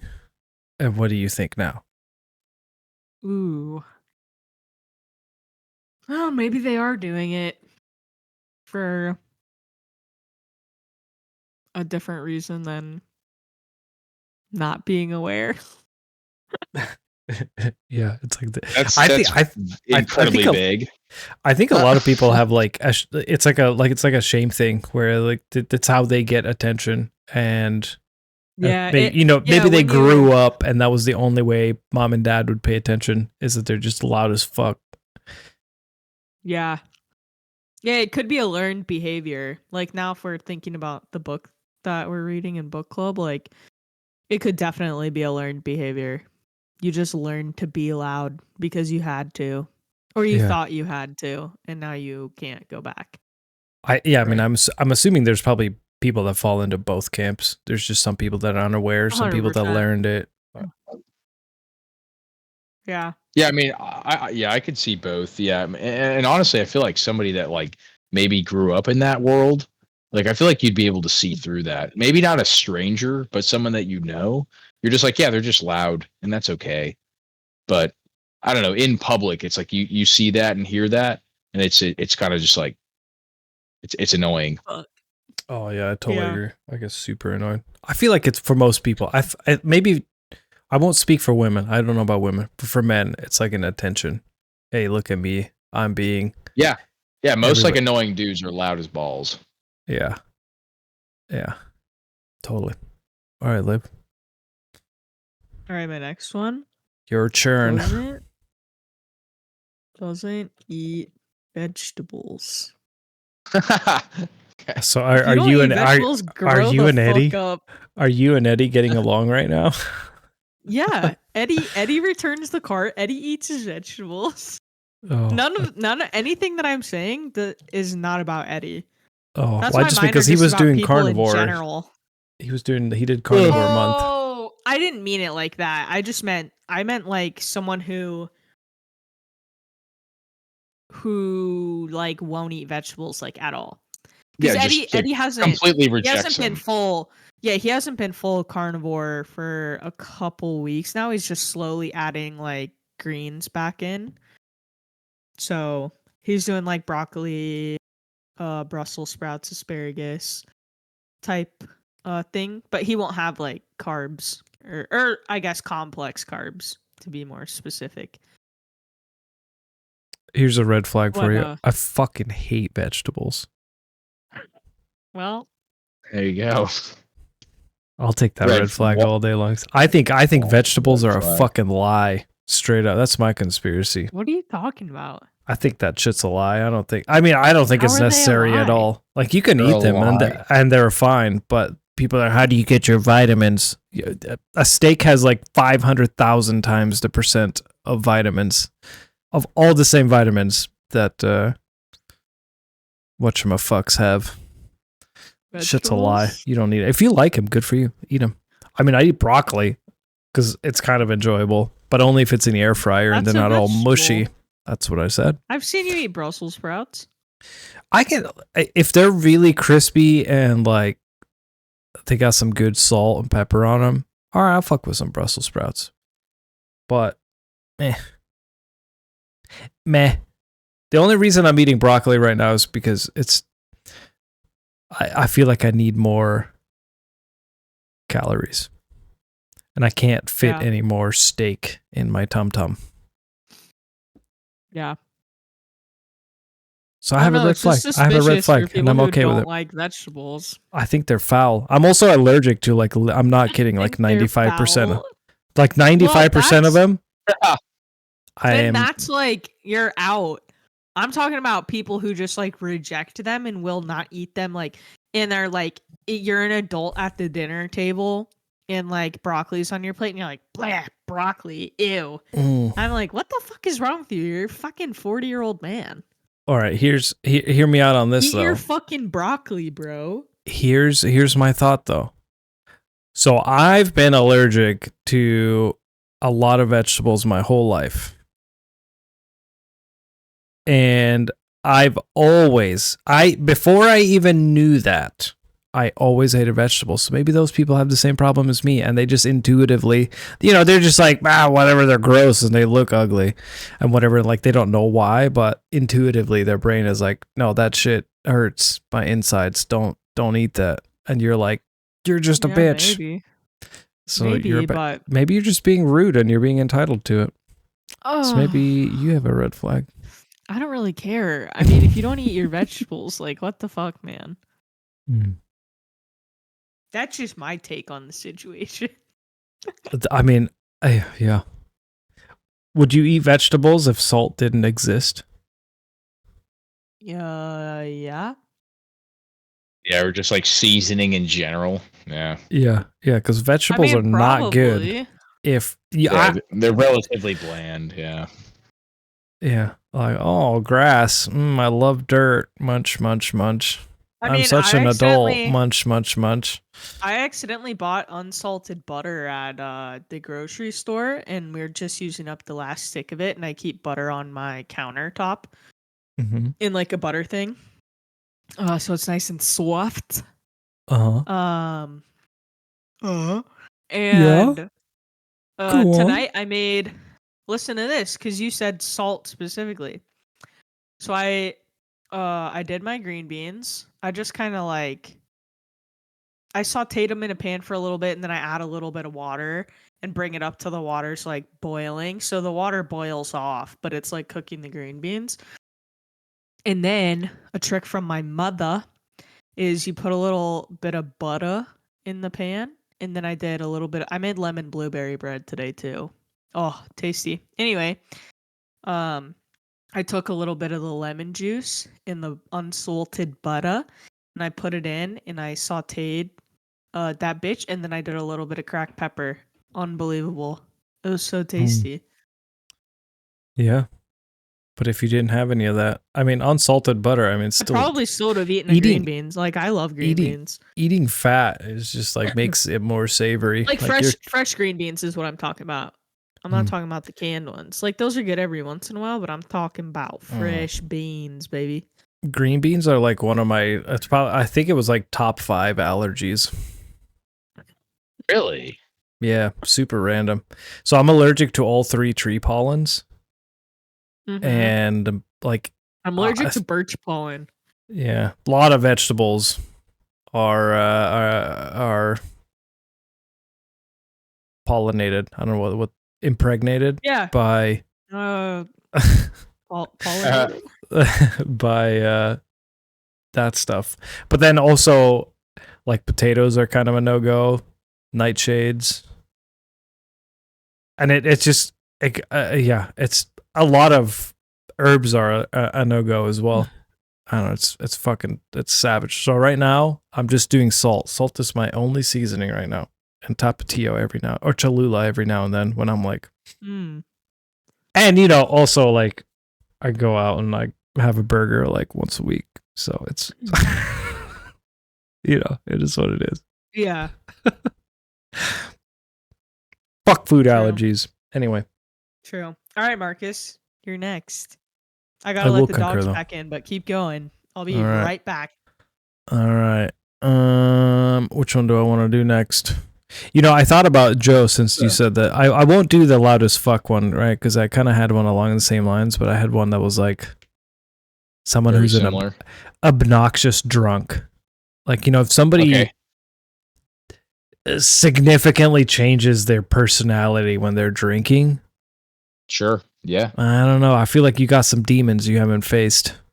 And that's kind of a scary red flag. So maybe that is like a pretty freaking good one, but I don't know. I mean, you could go into it though. I would say that doesn't have to do with or deal with being loud as fuck all the time. Yeah, they could just change their demeanor. All right, I'm gonna have to end up changing the cart one, but we'll. So I'm gonna do obnoxious. Did I spell that right? Yeah, obnoxious drunk. Right. I don't know what you heard, Liv, but basically it's someone who. Well, part of it is also that they drastically change their personality. I just feel like you have some demons, some things you haven't faced, but also just obnoxious drunks. Like I drink, and I just want to sit and chill and talk about deep topics and like philosophy. And so I like drinking during this podcast because my jokes are a little funnier, but overall, I just find deep conversation a little bit more interesting. Not that it's not. I don't know if it's. That's a fucked up way to say that. That's not what I meant. I said it. That's not what I meant. I don't know how else to say it. Yeah, it's not like I don't find it interesting if I'm not, but I'm just like. It's easier to stay in a topic for longer and just like drone on. I don't know. I'm like my ADHD kind of takes a backseat. But like, yeah, I can agree with that. Yeah. I mean, like when you're with like a buddy or something and you're drinking with him and like you get on a topic and you just sit there for like probably way longer than you would have ever planned to talk about that thing while you're drinking. Yeah, that occurs. Yeah. And then, like I've had some friends in the past that are, I would still consider them friends. And, if you're this friend, you know who you are. It's a red flag. I still love you. No biggie. But, like you go out drinking and they just like get loud and obnoxious and try to fight, or they want to go run off and do dumb shit and like try to steal shit or like whatever. And you're just like, dude, can we just fucking relax? Can we just sit here and talk? Like, I don't want to go run around and like piss on cars. Like no. How about no? No. You want to go to Freddy's and try to steal stuff? No, I'm good. I just want to sit here and I just want to drink and like talk about stuff, and you want to go be feral, and I'm good. Belligerent. Yeah. So but like they're not like that when they're sober at all, and you're like, okay, dude, you need to face your demons. You got to figure out what's going on. Why are you so different? Like alcohol just takes your walls down, and so there's a dirty little feral human being behind your walls. You should probably face that. That's a red flag. That's it. Hell yeah. Your turn, Joe. Yeah, people who are obnoxiously drunk. Yeah, it's super annoying. Totally agree. Preach. All right, Joe. Right, so you guys kind of like, I'd say like going off of like the doesn't return cart, and like I kind of talked about like someone that like doesn't clean up their table. So I mean, I was going to say like someone who's just like, yeah, there's like a janitor, like they can just do it. That's their job. But I'm not going to say that because I already kind of explained it. But I do have another one. And it's when it's kind of a long thing to say, but I'll type it out.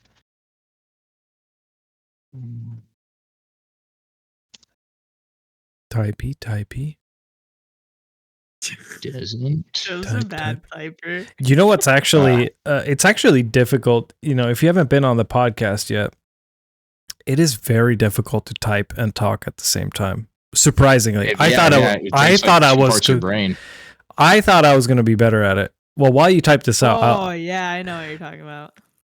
So, Zip Tie came over a couple of weekends ago. We were hanging out. He's someone we work with. And we were talking about we're going to play this this game, and it's like a space flight simulator thing. And we were talking about how flying helicopters is difficult because you have to think in two different things. And in my life, I've never been able to do the thing where you tap on your head and do a circle on your tummy.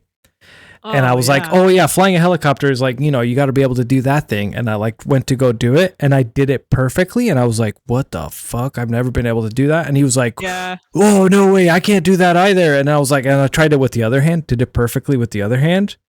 And he's like, that's crazy, dude. I was blown away. I'm about to turn 34, and I've never been able to do it. And I was like, maybe crazy. It's an age thing. And he was like, no way. And then he was like, let me try. And same thing. And he did it perfectly. And we were both just sitting here shitting our pants, and in excitement mostly, but also in just disbelief that we could do it. I can somehow do it perfectly, and I don't know why. Anyway, I can't. So I just tried it. Can you do it? I can only do it with my right hand, tapping my head, and my left hand rubbing my belly. Mr. Pilot, doing it currently. Yeah, I'm currently tapping my head with my right hand and rubbing my belly with my left. I can do it both ways. I can't do it the easy? Other way. Oh, like in reverse or different hand? I can't do left hand on my head, right hand on my stomach for some reason. Oh. My brain doesn't work like that. Dude, I can do it. I can do it perfectly, no problem. Right hand on my head. But I go left hand, I'm tapping right now, and now I'm tapping my stomach at the same time. But I'm tapping it in a circle? Yeah, perfect. Yeah. Close enough. Flying a helicopter would be real fucked up if you did that, but it's close enough. Oh my god. Yeah. Nuts. Okay. Anyway. All right, Joe. Yeah, you can 100%. See it there. When someone doesn't hold the door open for the person directly behind them. I don't know. It's just not cool. Yeah, it's just you're already there. You might as well hold it for them. I don't even care if it's it's like a thing, like a dude holds a door open for a chick. Like, it doesn't matter if it's a girl. I hold the door open for people. Yeah, it's just, you're the first one in. There's someone right there behind you. Just hold it for them. It's just the nice thing to do. I don't know. I can't really get much deeper on that, but that's a red flag. I can. What's your cutoff distance? Okay. Yeah. So then it can get awkward for sure. Yeah, because then they start doing that little shuffle. The little shuffle run thing. half run. And here's another question. Does the distance change between another dude and a hot chick? Oh, probably so. 100%. I mean, I would say the 100%. Most yeah, totally. Even if you're not attempting to talk to her, it's just for some reason the male brain is oh yeah, maybe she'll start a conversation with me, Right, yeah. If I just hold the door open for way too long, all she's gonna say is thank you, maybe. Yeah. So girls out there, if a guy holds the door for you from a long awkward distance, you're hot. There you go. That's the long story short. Well, fuck. Oh, yeah. Maybe that's not true. That's not true at all. Because I don't want anyone to feel bad. I don't I've give a never fuck. had the door held for me. I'm happily married, man. I don't give a single shit. I got the best man in the world as my husband, so I don't care. And I hold the door open for dudes at the gym, for a while. They're walking up. It's Just hold it for What are them. you, gay? Sorry. There you go. Yeah. The bigger the biceps, the longer the weight. There you go. And There the you go. longer The socks. penis. Sorry. Penis. All right. I'm gonna Does come. that round out the door? I guess it does. Yeah, like I said, I don't really have much more to say on that. I think that one's pretty self-explanatory. Okay, my next one, Apple Music. So it's so funny. Damn. I already had that on my Preach. list before you even said that, Joe. Dude, what the fuck, man? Just use Wait, Spotify. you put your Yeah, you You fucked put that your- up. I already. It's the other sign. No, I'm saying it's a red flag. If You're saying they Apple think- Music greater than Spotify. That's what Yeah, I'm saying. you did That's a that. red flag. Oh, it's a Music. double negative. Got it. We both were fucking Yeah. stupid You on idiot. that. Damn. You got I'm us. saying it's a You're saying red if flag somebody if thinks Apple Music is greater Ah. than Spotify. I'm just glad that I stopped myself from mansplaining what a greater and a less than sign was. So There you Go go. I was me. gonna be Go like, what the me. fuck are you guys talking about? I did it right. I was confused too. Yeah. all right. Idiot. Anyway, just like grow up if you use Apple Music, I guess. Literally, Okay. literally. I Literally. don't really have much to say. I already Literally. explained. I already explained why Yeah. I use it. No, I know. Which, like, whatever. I Well, mean, it's okay. But, like, at the same time, it's, like, not okay. Joe, I've got a question. So do you pay for both or do you just have the Spotify app and you send No, links? I pay for Spotify because I No, pay Liv for has the a family family. plan. Dude. Yeah. Dude, I pay just for the family plan. do you just hate money? Give up on the Apple It's like Music. me. That shit's trash. It's me, It's like $5 Eddie. a month. Oh, here's what I It's will say me, though. Eddie, my mom, Audrey. Someone else is on it. A Joe. Even though he doesn't use it. And then I think I added my father-in-law because he was like, I don't want to pay to watch Joe Rogan podcast. And I was like, I'll just put you on my Spotify. That's totally valid. I wouldn't want to do that either. I mean, Yeah. you could do it on YouTube for free, but you get a lot of ads. Yeah, he just does it on Spotify. For how much money Spotify makes, I think depending on how long I had been on, like, let's say Apple Music, and then switching over to Spotify, and I'd have to like rebuild all my playlists and shit. Yeah, it'd be rough. Might not be worth it. But like, how does that not just exist on Spotify as like a button? Hey, import import my account. There are third-party apps that you can Oh, use. there's gotta be. Here's my other like qualm with Apple Music. So I don't think there's an Apple Music app that you can download onto like non-Apple devices. So like, for example, we have a Fire Stick hook up to our TV, and I put music on my TV with the Spotify app all the time. I wouldn't be able to do that with Apple Music. We'll put on podcasts, we'll put music on the TV, so it's coming through the sound bar and stuff. And yeah, but you would just do that. AirPlay it. You would just AirPlay it at that point. Oh fuck, you're right. Fuck. Yeah. Fuck Apple Music, dude. Yeah. It is the less superior You're right, product though. for sure. But yeah, that'd be Yeah, my yeah. Spotify has deleted. Like my account hasn't deleted. My account still exists, but 3 times it has just erased all of my liked songs. Every single one. And That's crazy. my first one, back in the day, like I had probably had like 10,000 liked songs and erased all of them. And then a couple of years later, like I was maybe up to 5,000 liked songs and then erased everything again. I don't know why this happened. And then it was like 2,500. And then it happened a third time. And now it's like 900 songs, maybe. Because I'm not going through all that shit again to like find all those songs from years ago. It's so frustrating. There's some bangers from back then though. Now it's just all death metal. I wonder why it did that. That's interesting. Poor coding. I don't know. Yeah, it was pretty salty. You just like open it up one day and there's nothing, and you're like, rip. Ripperoni. Bizarre. Okay. Number 4. So I'm gonna change the doesn't return cart, though it is true. I'm gonna change it. Do you want me to do both now? So since I'm on my 4th one, or do you want to all technically redo my 3rd one and then come back for a 4th one? What do you want to do? Do I do 2 or do I do 1? You can do 2. I'll do 2. Doesn't bother me. Okay, I'm gonna change doesn't return cart to doesn't forgive. Oh. I don't even know what else to say about it. It's just like, I don't think I have time for you if you don't know how to forgive.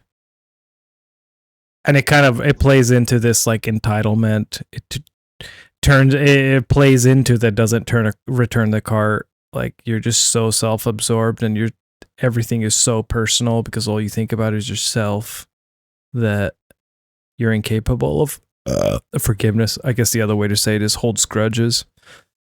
That's just a super red flag because everyone's gonna make mistakes. And you're just gonna hate everyone in your life forever, and you're just gonna be an exhausting person. And like as a friend or even as a partner, like, well, let's just stick with the friends, I guess. But I can't name a friend who hasn't done something that negatively impacted me. I can't name a friend that I haven't negatively impacted just because of like personal choices that I needed to make for me and choices they needed to make for themselves. And I could have blown up those relationships, but I didn't. And they didn't either. And that's because they're not like this. Like, I just don't have time for you if you're not willing to forgive. Like, sometimes I need to be selfish. And if you can't handle that, well, have fun never having friends. You could say, like, just someone not accepting, like, and I'm sorry. Like, even if it's genuine, of course, kind of goes hand in hand. Yeah, totally. You know, because you can be like, you can do something that you need to do a decision you need to make for yourself and still be sorry and understand that was messed up towards one of your other friends. And you can be sorry for it and still stand by your decision. Oh, Margot. Sorry, you guys can hear that, I'm sure. Margot. She wants to play. She's bored. So that's okay. Drop. You go over there with your toy. Now I threw it away and she's sad. Okay, last one for me is going to be substance addiction. Oh, well, yeah. Other than in parentheses, not coffee. Or caffeine, maybe. Yeah. Caffeine. Not caffeine. We're all addicted to caffeine, and that's not how you spell it either. It's not. It's not telling me that it's wrong. E on the end. There's an E at the end. Why isn't it telling me that I'm wrong? Is it maybe British or something like that? I don't know. No, I think it's because you have the parenthesis. It's because English is my like 3rd language. Leave me alone. Oh, I'm an immigrant. Leave me alone. It's a hate crime. Yeah, I don't know. I mean, yeah, that's just annoying. It's not good. I don't know. Yeah. My philosophy on substance addiction is that I imagine the brain, this is my philosophy, as like a honeycomb. And each of the little hexagons or whatever they are, octagons, I don't know. I think it's hexagons, right? That's a honeycomb. Is some part of your personality or habit or something that you do. And I think people, if you're listening to this and you're like a person who doesn't get addicted to things, that means that your honeycomb is like healthy. And the reason I think addiction So, like, obviously, there's like, if you're addicted to heroin, there's a lot of negative red flags, but just addiction in general, one of your little honeycombs is empty and you're trying to fill it with something. And that's where the substance addiction comes in. And so you have something that you haven't dealt with, which is a red flag. I'm not judging, but that's a red flag. Like, it's kind of like the drunkenness, I guess. There's some demons you haven't dealt with. True. And it's That's a risk. Yeah, you're trying to fill a void with a substance. Yeah. That's that's the easy way to say it. We'll go with that one. You're trying to fill a void. Yeah. And if you don't have a void to fill, you probably just enjoy, whatever. Like, even if I have friends from college that like did cocaine, but they're not addicted to it. And then there's people that get super addicted to it, and you're like, okay, you're how is that? How can one person do it and the other person does it and gets addicted, but one doesn't? Yeah. You're filling a void of some sort for something. You're numbing. Right. Yeah. Numbing's good too. Yeah. Yep. That's from Book Club. Hell yeah. Shout out Book Club, bruh. Mm-hmm. All right, Joe, your turn for your final one. All right, final one. This one's kind of funny. I don't know. I just thought of it kind of just now, actually.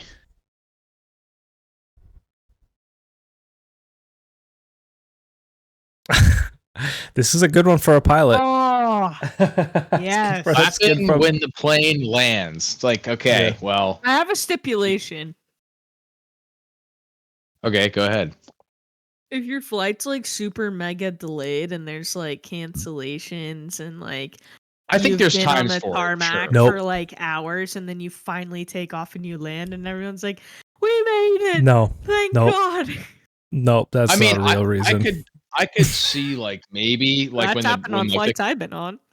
I could not clap? When you land, when you like take clap. off, when it's like, I think if somebody says something, if the pilot's like, "Hey, we got our clearance, we're good to go," it's like, let's go. Like, you can maybe not clap, but just like, you're excited. But yeah, when the plane lands, or like and when you're it's just a normal run of the mill flight and the plane lands and people start clapping, you're like, what the fuck are you doing?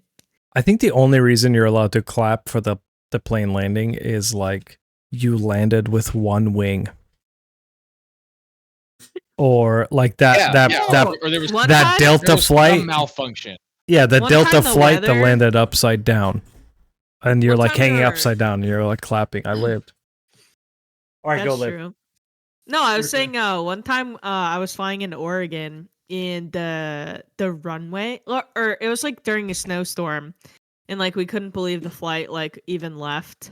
I think it was Phoenix to Redmond. And couldn't even believe the flight left because I was like looking at the road cams. The what do they call them? The trip check cams in Oregon.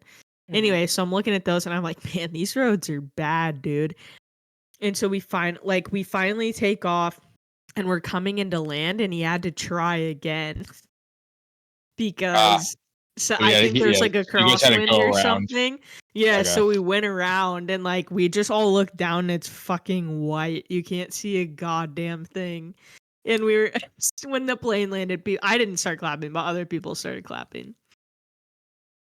But I was like, thank God we landed because that would have been shitty.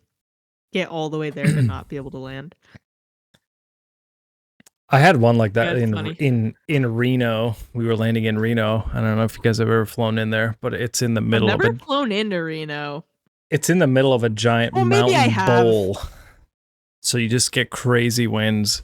And the airplane is like, I'm sitting, in the window seat and I'm looking out the window to my right.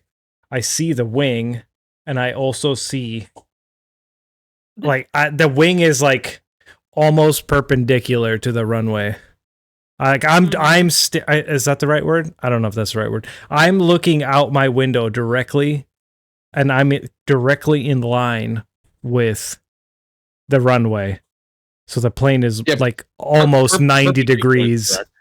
Yeah, it's like almost 90 degrees, like off canter. And I'm like, Wind whoa. correction. Yeah, wind correction. And we're just like coming in, and then last second it like points directly or points correctly at the runway, and people clapped, and I didn't hate it. Yeah, they call that a crab. You're crabbing in, and then you punch the rudder last second and touch it down straight. Yeah. Yoink. Finesse. Yeah. Anyway, that's a funny one, Joe. Because like, if it's just a regular ass run-of-the-mill flight and people start Which clapping, I've seen that. Yeah, I've seen it too, and you're like, what are you guys fucking this doing? Normal. Yes, the plane landed. Praise Jesus. Yeah, it's like Yeah. congratulations. Stop.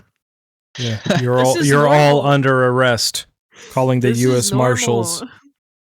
Oh, that's funny. All right. Oh, my last one. I can't decide. Okay, I think. Yeah, I can't decide between people who have an Android phone or you like pineapple on your pizza. I'm leaning towards Ooh. pineapple. Dude, it's actually good. Fuck off. Oh, I don't like it. I have to be in the mood for it. Savory. I don't like sweet and savory together. Yeah, Weird. I'm not a huge. I don't know. I think I've had so many good pizzas in my life without pineapple on it.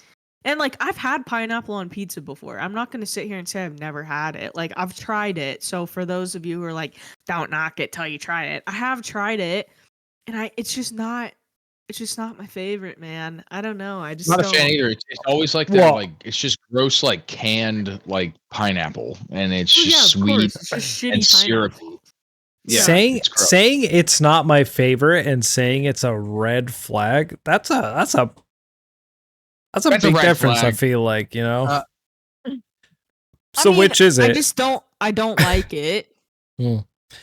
But well, I guess my qualm with it is someone who's gonna like fight me about it. And like, if we're ordering pizza and be like, if you don't get pineapple on that, I'm gonna be pissed. Like that kind of person. Oh, okay, yeah. Like that, I guess that's what I'm saying bothers me is someone who will like die on the hill that pineapple belongs Just on pizza.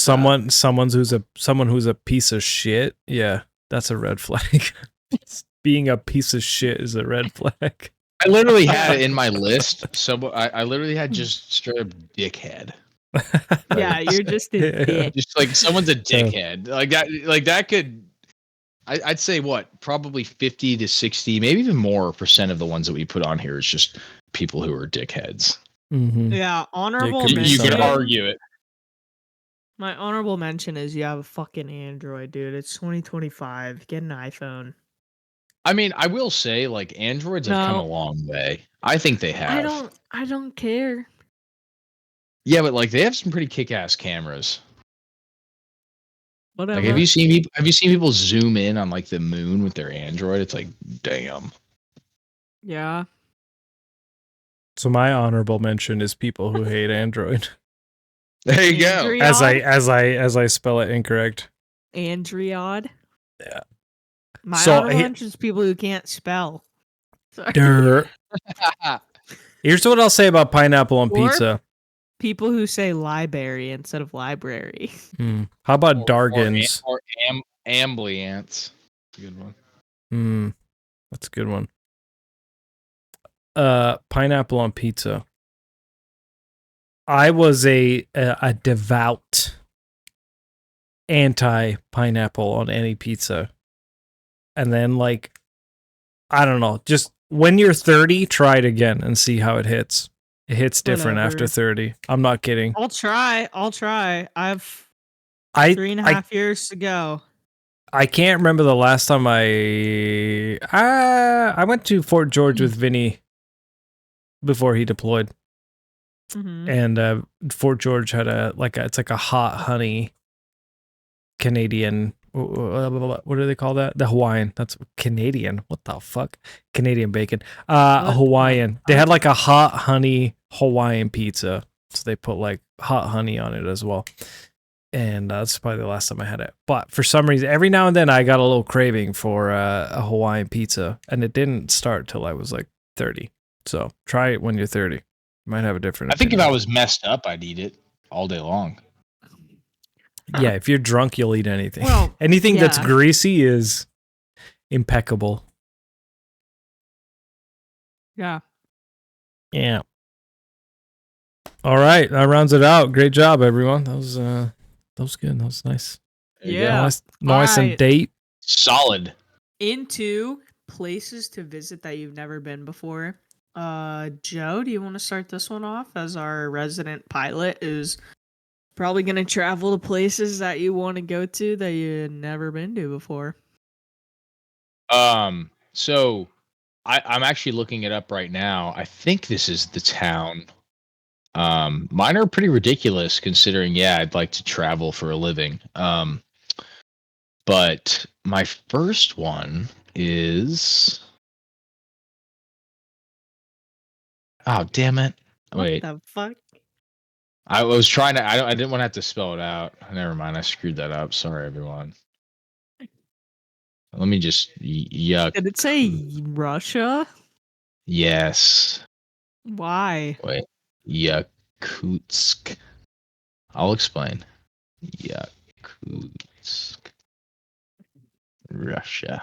What the fuck? It's the coldest city on Earth, or one of, and it's like -53 or something is like their average yearly temperature. And I just thought it'd be cool. 53? Fahrenheit. No, I know, but that's like the like high. It's just their average temperature. Oh, you said average. Sorry. Yeah. Wow. I don't know. I just thought it'd be cool to go there. I don't That know. sounds Like pretty rough. the people. What like, do you do they're there? nothing. I don't know. Like I watched a video on it on YouTube. Probably drink. Yeah, probably drink. But most of the people, like, they have to leave their cars running because if they shut them off, the oil like freezes or gets too cold, or they have to have like block heaters, and then they have like jackets for their cars. They put like a little, like, basically insulated blanket over their car while it's just running. They just leave their vehicles running. Their markets are like completely outdoor, and they have like fish that just sits outside because it's so cold. It's just rock solid at all times. Wow. So I've never been. I That's wouldn't a mind really going. interesting choice. You know, Yeah, that's putting geopolitics aside, yeah, Russia is a lot of historical shit to go look at. Oh yeah, definitely. China is like the same fucking way, dude. I'd love to go to China. Same. Don't jump ahead. Okay. yeah. That's My my first one. one Very random. is gonna be Dubai, UAE. So we were deployed to that country, and good old Covey Wovey fucking hit right in the middle of being there. And literally 2 days after everything got shut down, I already had hotel reservations. We had like the rental car, we had everything, and me and like a group of people, we were gonna go to Dubai, and then COVID happened and everything got shut the fuck down, and we weren't allowed to leave the base anymore, and I never got to go. I was like this fucking close to going, and I never went. So I've been to Abu Dhabi, which is cool, but like I wanted to go see all the shit in Dubai, so like I still have that yearning to like go as like a tourist and not You cut out. like I only get to go out there. Oh, can you you cut hear me? out for like, yeah, you said you went to Dubai and then you cut out for like 10 seconds. Really? Yeah. Did you hear all It the was stuff pretty- before that? I heard most of it, but you had a little bit of a like weird Yeah. noises going on. Oh, weird. No, I was just saying, like, did you guys hear me saying it was we were locked down for COVID? Yeah, it's just that you wanted to go everything up until you said you wanted to go to Dubai, and then you like. Oh, I was saying I've been to Abu Dhabi, but I never got to go to Dubai. Like I was this close to going to Dubai, and I just want to experience it, and I want to experience that country. I feel like as a tourist, and not just being able to like, because I didn't really get to, like, I didn't do it soon enough, I guess. And I should have done it sooner, but yeah, I had the whole trip planned and then got ripped away from us. So I do want to go visit Dubai sometime in my life.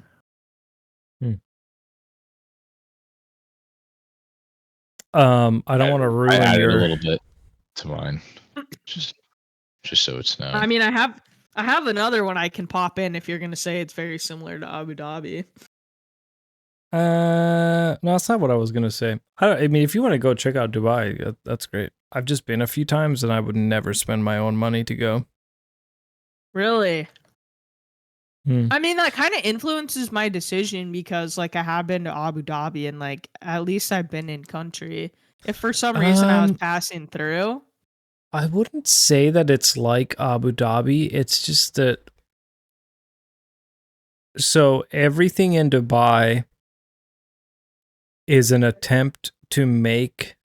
Okay, and I mean, I don't want to disrespect anybody from. This isn't about the people. It's about just like the way the cities are built.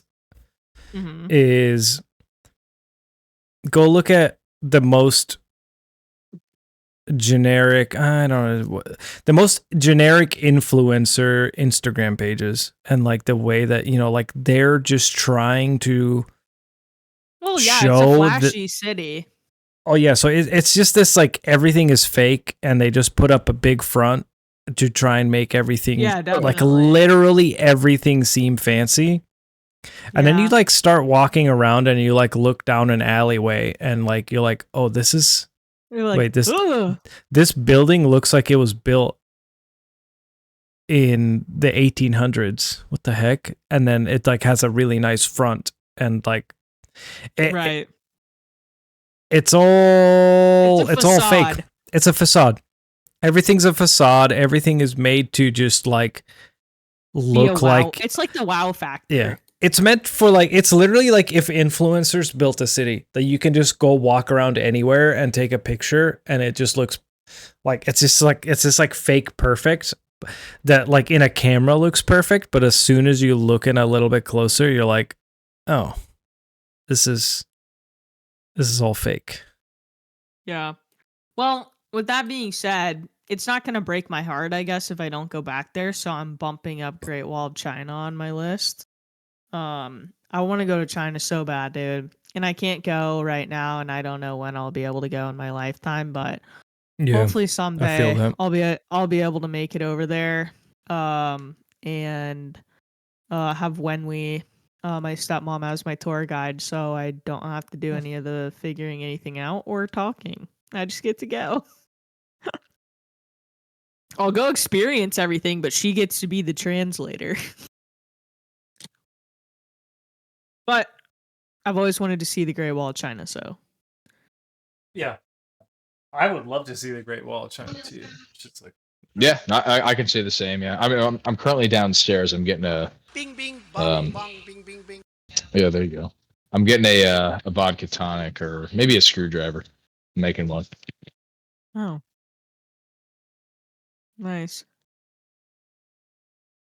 Yeah, Marcus. But I brought my iPad with me, so I'm still... That's nice. In the conversation. Oh, Marcus is also busy. I'm good. I'm back. It's just okay. the couch right next to my desk. Sorry, I'm like mouth breathing right now. I was working so hard to get this Margot's toy out from under the couch. Which one do I put first? I'm gonna go Island of Isla, which is, if you don't know where that is in Scotland. And the Isla whiskies or scotches are all my favorite. Like all of them. Let's see. Let's Google how many. Ardbeg.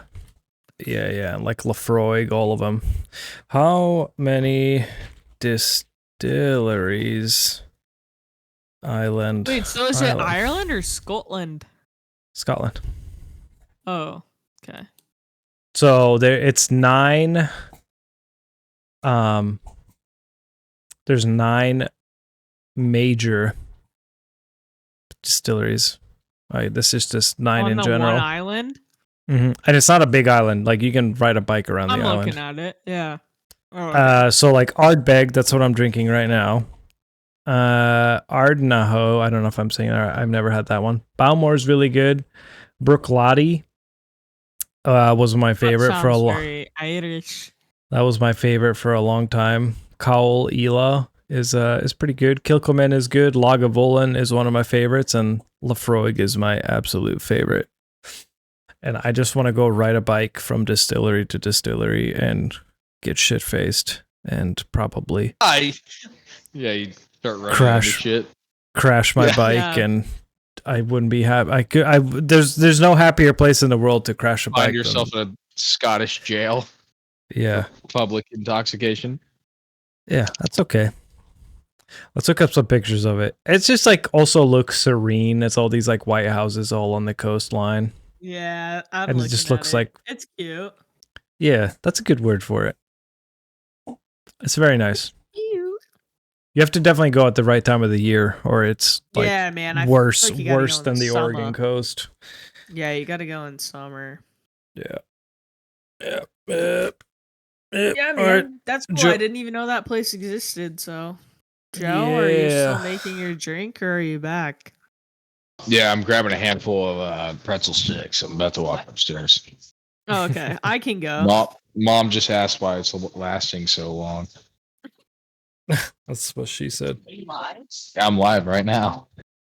Hi, Mom. It's a good. That's what she said. I Mrs. Not Cappelli. Cunningham. Could you guys hear the Mrs. TV? Cunningham. Yeah. A little bit. I think it's loud. Yeah, sorry.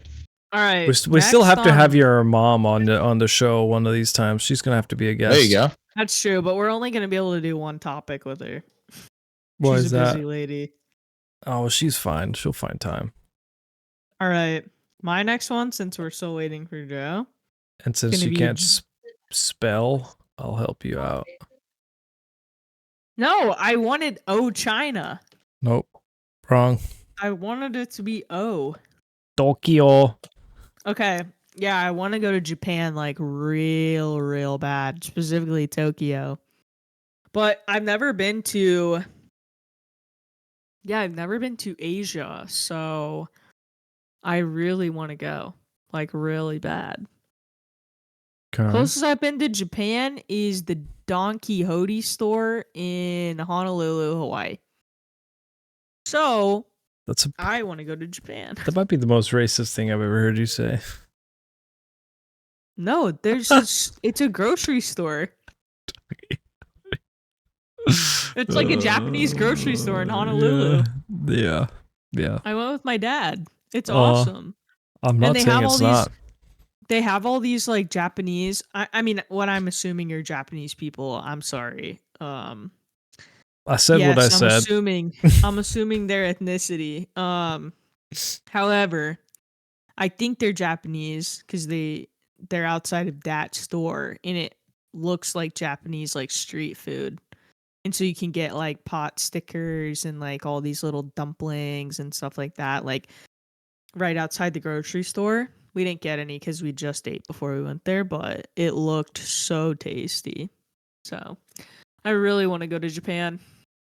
Joe, are you back? Yes, I'm back. Hello. Okay, what's your next one, dingus? All right. Well, let's see. Are we doing 4 again? Is that the number? Okay. Mm-hmm. That's how many faces are on Mount Rushmore, brother. Each is I'm just making sure. Oh man, that's a great one. I'd love to go there too. Yeah, or just like any. Talk about it. Sorry, yeah, I don't know. What? You didn't say it. Sorry.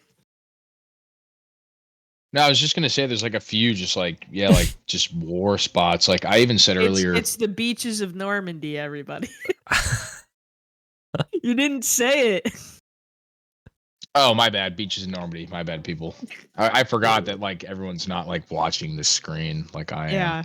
Yeah, the peasants. But yeah, the beach. I don't watch it. I listen to it anyway. Yeah, Like the I said, the beaches of peasants. Normandy. But no, like just there's a few like war spots. Like I even said earlier, like this sounds kind of messed up, but like going to like see like Auschwitz or something, like that would just be. I mean, that's history, man. You can't. Exactly. Yeah. It's history. I totally agree. It's not like a fun it's place to go weird. visit it. It's like I can't wait to go there. It's like just it's not like that. It's like to go to like pay your respects, and then also it's history. Right. It's interesting. Sure. Also, but yeah, beaches in Normandy. I think it would just be very, I don't know, heavy. And not that I love heavy things, but that would be just a cool thing to go and experience and see. Yeah, definitely. I'd so love to too. There's all of that, and then there's just the it's not all of it, but they have like the white cliffs, like the huge cliffs of the beaches, and they're just this like beautiful white color. It's immaculate. It's incredible. Right. Yeah. Wonder if I There's could, a couple other like war spots or something that I could think of. Like in the U.S., I don't know, like Gettysburg or something. Like that's a pretty big spot. Yeah, man. Like Civil War stuff. Yeah, I mean that's. I don't know. I've always been like, whenever I was in like history class, it was like, oh, sick. We're talking about a war. Like this is actually somewhat interesting. Yeah. So that's mine. Yeah. Yeah, I that's don't really a have good much one. else to say. Yeah. All right, Marcus. It's my turn. I'm kind of gonna start going down the same list, or same thought process as Joe is kind of getting into history. So Italy, everything in Italy that is like Roman history would be It's incredible. so cool, man. Just seeing all of it. It's the Roman Empire. Yeah. Yeah. I mean, I don't even. Honestly, like the only place I know that has it is Rome. Obviously, there's other places that has Roman history because it was all over the place. But like starting in Rome, and then they really like preserved the majority of it in Rome. Yeah. Yeah. It's just like, just take me anywhere that has Roman history stuff. I'm all about it. It'd be incredible. Yeah. If I could make a recommendation for you. So Eddie and I went to Italy and Malta last summer. Or wait. No. Summer 2023? No. It was last year. Fuck. Yeah. Anywho. Doesn't matter when it was. Yeah. Some point within the last couple of years. I think it was 2023. Final answer.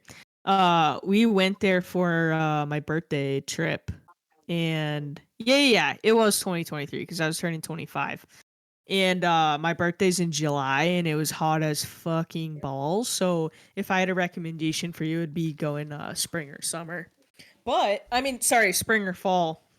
But like the Coliseum, like blew my balls off, and we did the tour where you get to go down on the Coliseum floor. Which was just absolutely incredible just to stand there and you're like, wow, dude, there's like so much history.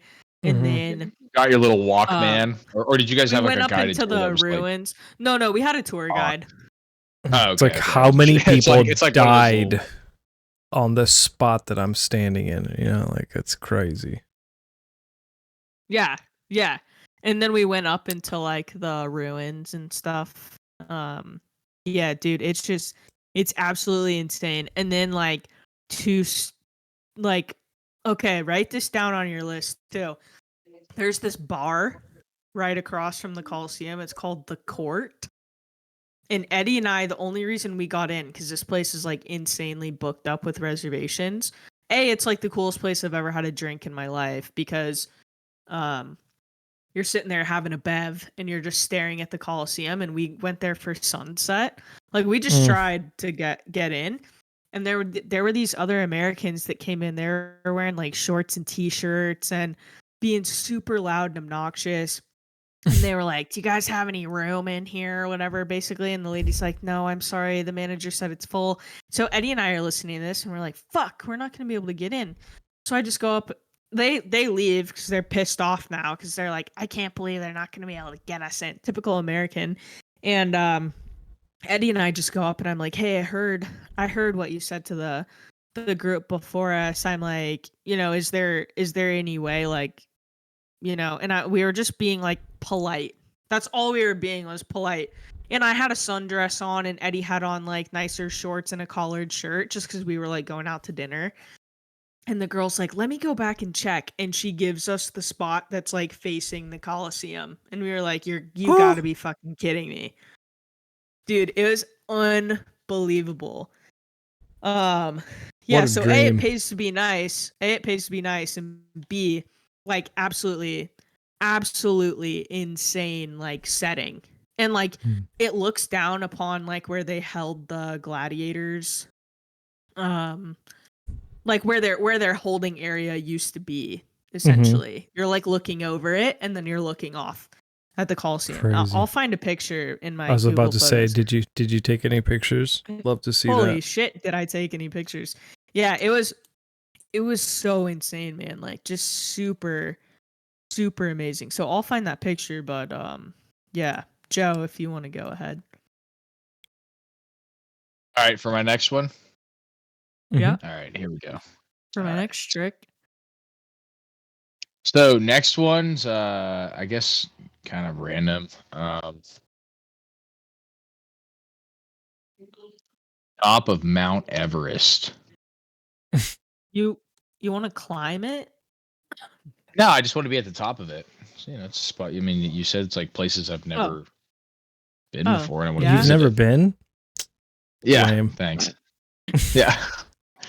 I think that'd be sick. Yeah, you fucking idiot. Like just to say you've been like on the top, like of the crust of the earth. Well, I've been on top of the crust. Yeah. Ew. I don't know. That just sounds dope. And like, obviously, like on a good day, not when it's like, I don't know, crazy winds and I'm gonna die. Fuck. Whoa, that's a big picture. Yeah, fuck. How do I? It's a little sideways. Rotate. It's massive. Oh, bitch. Jesus, learn the computer. Wait, let me just cut it out. Guys, keep going, Joe. Yeah, no, I mean, there's really not much to say. Like, top of Mount Everest, I just think that would be super cool. It's kind of like a bucket list thing, and like, yeah, as for climbing it, that would be cool too. But that also takes like an immense amount of time and training and like money. So probably won't ever happen. Oh, okay. I was gonna say, are you ever gonna try? No. That I mean, never say never. But yeah. I think that would basically let's go. Yeah, that would uproot my life, because like, doesn't it take like I'm assuming you have to like a lot of training. Probably, yeah, and then you like find yourself like climbing like what K2 or whatever, and then like other mountains that are comparable in size before you like get to the Big Daddy. So, but I don't know. I feel like just seeing the top of the world essentially that you can stand on at least would be really freaking cool. Would you take a piss off the top of the world? Yeah, dude. Maybe even like drop my pants and shit all over. Like, that's just I don't know. Into the wind. Let's see what the wind does to it. Just telling people I shit on the top of the world. It's like, no kidding, man. It's assert your dominance on top of Mount Everest. That's impressive. That's like the ultimate place to mark your spot. It's true. It is showing dominance. It's like the highest shit ever. Like my shit's above. My shit's above yours, dude. That's gross. Super quick, if you're watching. These are the pictures. Photos. These are the pictures from the bar. I don't know what the drink was called that I got, but it was fucking amazing. And they bring you, it's like customary. They bring you like snacks and shit. this is the other thing about Italy that I love is like they bring you like little snack things like whenever you're sitting at a bar eating or drinking. So like you could just be sitting there having like an Aperol spritz or like a limoncello spritz or whatever the fuck, or you're just having a glass of wine and they bring you these little snacks. So on the top here there were like little sandwiches, like truffle sandwiches, and like one of them had ham and then there's 2 different types of olives on the bottom with some potato chips, like just crazy. And then the second picture to the right of it was like where they kept the gladiator, or like, you know, where they were hanging out before they went under the tunnel and then popped up out into the Colosseum. So I mean, even the little like banister that they laid it on, like, just looks old school. Like, it's, you know what I mean? Yeah. It's like a porous stone. Like, it just, man. Like, that's dope. The history there's like unbelievable. It was so cool. So highly recommend. That's crazy to think that like people live there and people work there, the and it's like every day you get to stare at that. It's crazy. Yeah. All right. For my next trick, no, I'm just kidding. On the Italy train, Eddie and I went to Rome, and Rome only, which totally fine by me. Like, it was fabulous. It was amazing, but I've always wanted to go to the Amalfi Coast as well, which is like the region in Italy where like Sorrento, Positano, you know, those cities are. And so I really want to go to Positano. And if you guys Google Positano right now, like it's just the cutest looking like city on the Mediterranean ever. And it's like everything's built up into the like mountains. It's so cute. Oh, it just looks amazing. That? But like Positano. Positano. But like there's Sorrento. They're both places I've always, and it's like sea glass. Like is the it's not like sand. I think it's like sea glass and pebbles and shit. And it's like it looks so amazing, dude. And like the food, I've heard the seafood there, like the fish there is just unbelievable because the water's right fucking there. Yeah. But yeah, there's Sorrento. What else is Portofino? Like there's just so many other like areas of Italy that I'd love to explore, but the Amalfi Coast is like bucket list for me. So yeah, that shit looks amazing. Yeah, it was incredible. It looks incredible. Italy itself was great, but like I can only imagine what it's like down there. Because Rome's like very touristy, and the parts of the Amalfi Coast are too, but I feel like you get a little more of a peek into like life for these people. It just looks so crazy.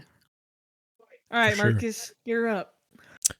I'm gonna go with Egypt for the pyramids, and just again, it's kind of just like history stuff. So not just the pyramids, but just to see all the Egyptian history would be amazing. One of my favorite childhood games is like a city building game called Pharaoh, and it's just like always been kind of obsessed with. Obsessed is an extreme word.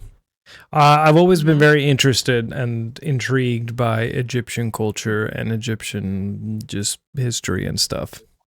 I'd love to go and explore it. Where's Petra? Is that in Jordan? Petra. Petra looks super cool. It's in Jordan too. It's all like it's this archaeological site that they built this out of the like they just into the mountain. It's like amazing. Yeah, it is.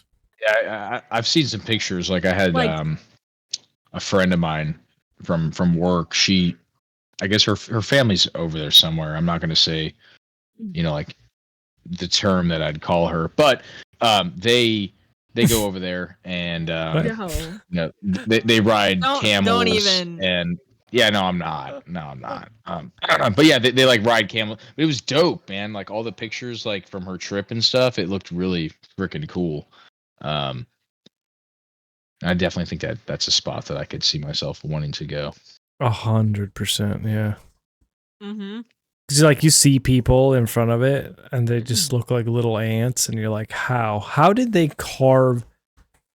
You know, unless Oh, you dude, know, that's mind blowing. Yeah, the size conspiracy of those theories. stones, and like, yeah, Well, just that's the thing too. Is like the Middle East has so much of this history, and it just sucks that it's just a war torn area of the world. They're all just pissed Yeah. off at each other all the time. yeah. So It's unfortunately, an it's not the unsafe spot. easiest. Yeah, it's extremely unsafe. So it's just like not the.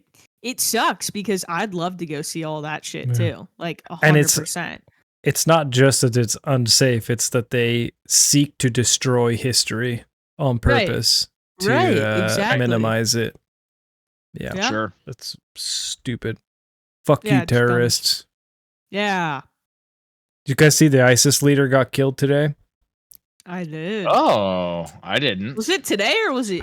It was over the weekend, I think. Oh, okay. I mean, I But- saw it today. But so. yes, Hallelujah. Stop destroying fucking history, you piles of shit. And yeah, they continuing. killed him in Iraq, so the Iraqi government, Yeah. like helped us out. Yeah. Fuck yeah, man. Hooray! Hooray! Wait, because it was an airstrike. Let's Yeah. see. It was. Well, obviously. I mean, this is all open source now, but I'm wondering Yeah. if they're gonna. Oh, they're not saying. They're Well, not Trump saying. made a post about it. I think he said it was killed in an airstrike. Well, yeah. I just want to know what did it. Hopefully the Ninja That's just Star. me. Yeah. All right, Joe. What's your fourth? All right, my fourth one. It kind of goes in line with I talked about it earlier, but like scuba diving, I haven't done that in a while. And I thought it was always fun when we or whenever I did it. But I'd like to see the Great Barrier Reef. I think Hell that would yeah. be incredibly beautiful. I want to go to Australia. And yeah. On top of that, Australia is a pretty freaking cool country. I think it's like, just kind of random. It's not like part of just the greater Europe and then like Asia. It's just kind of like they're just down by themselves. It's its own. Yeah, exactly. New Zealand's on my. I don't know if it's gonna make this list because I only have one left. But New Zealand is like high on my. Yeah, my because I bucket know list as Dad's been to well. what, Auckland, right? So Yeah, Dad flies into Auckland for work. yeah. So maybe I'll have to hitch a ride, dude. I need to utilize my. Yeah, you my, do. Do what I didn't do. I don't know why I haven't. I literally haven't been to Europe. I've never been to Europe. I know. That's kind of criminal, considering I can get on a plane for free. Yeah. And fly across. Yeah, it's kind of stupid of me, honestly. Well, You you said still have it. time. You should do it. 100%. I did it to and from Europe. I'm It's very awesome. jealous. But I And, like, never, not to I say I never can't went do that in to- the future. never but went to still. Asia. But I want to go on a trip with Dad to Japan before he retires. So I got to try to figure that out. Yeah, I mean, I'd love to somehow get with an airline or like maybe Envoy or something, so then I can, go on a trip with him and jump seat with him. That would be Yeah, that'd pretty be fun. sick. But Yeah. we'll see. Anyway, Great Barrier Reef. Heck yeah. Yeah, no, I think would that'd love, be dope. I'd love to go to Australia and or New Zealand. Just And I know that the area reef of the is like- world. They said it was like breaking down, and it's definitely not what it once was.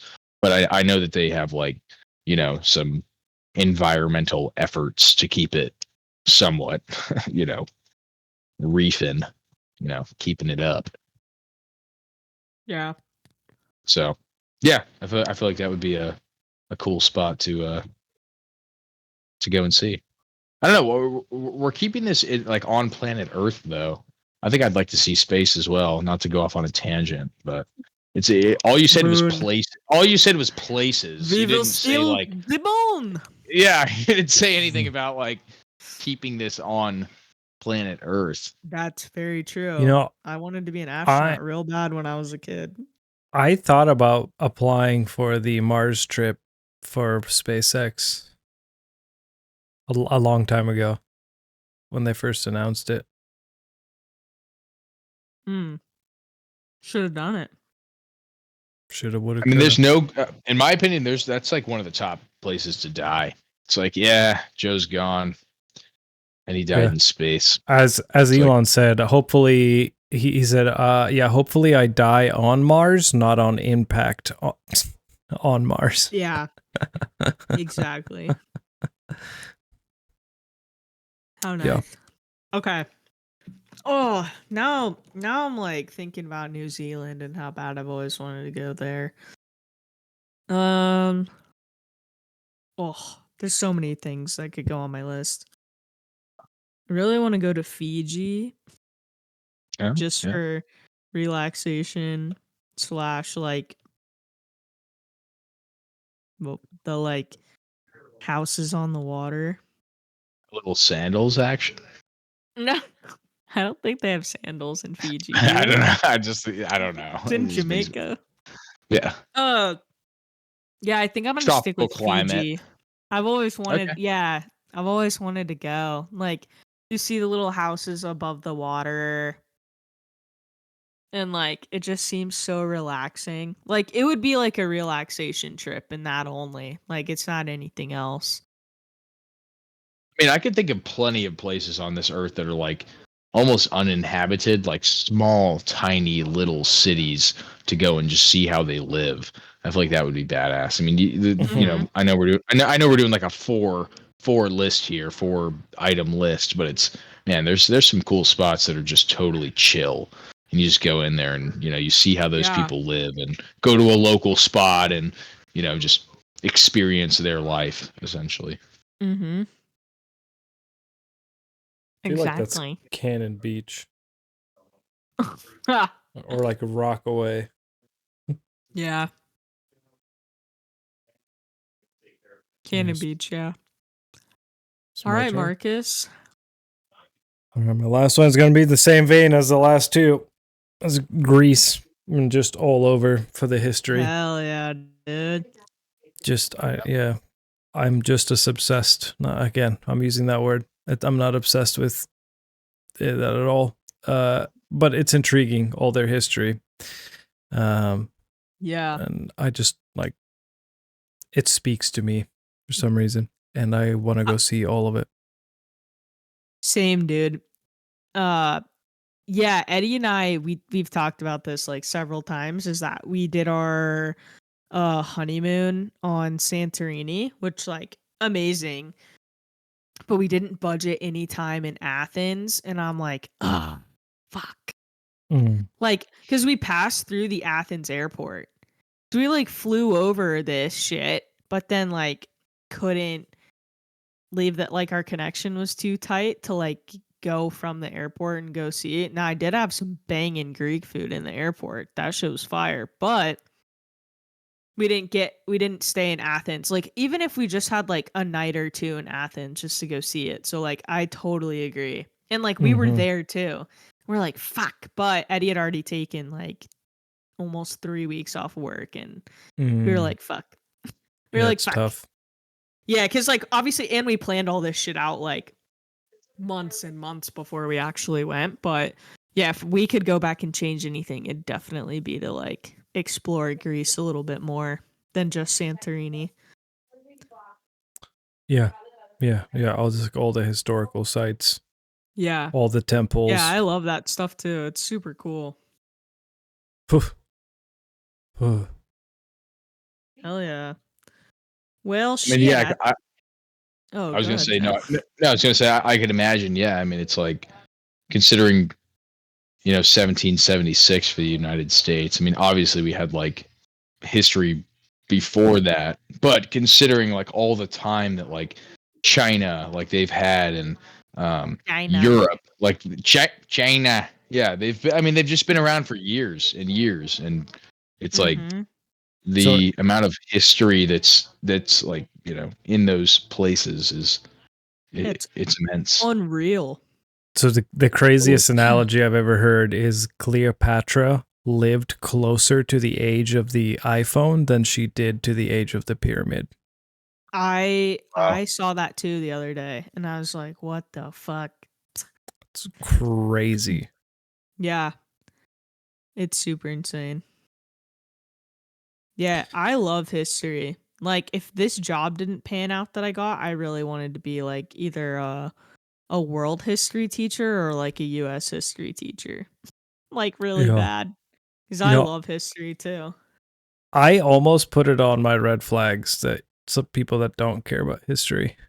Because I feel like that's like a problem of empathy. Like you don't have the capacity to think at that kind of an empathetic level. I don't know if that's true. That's just like my initial thought on it. And I've never I know really what thought. you mean. It's just like how do you not connect with that idea of like trying to put yourself in their shoes and trying to understand it? I don't. Right. It's like a yellow flag. It's not quite a red flag. You know, maybe an orange flag. Like it's just like how do you question him a little bit? Yeah. Yeah.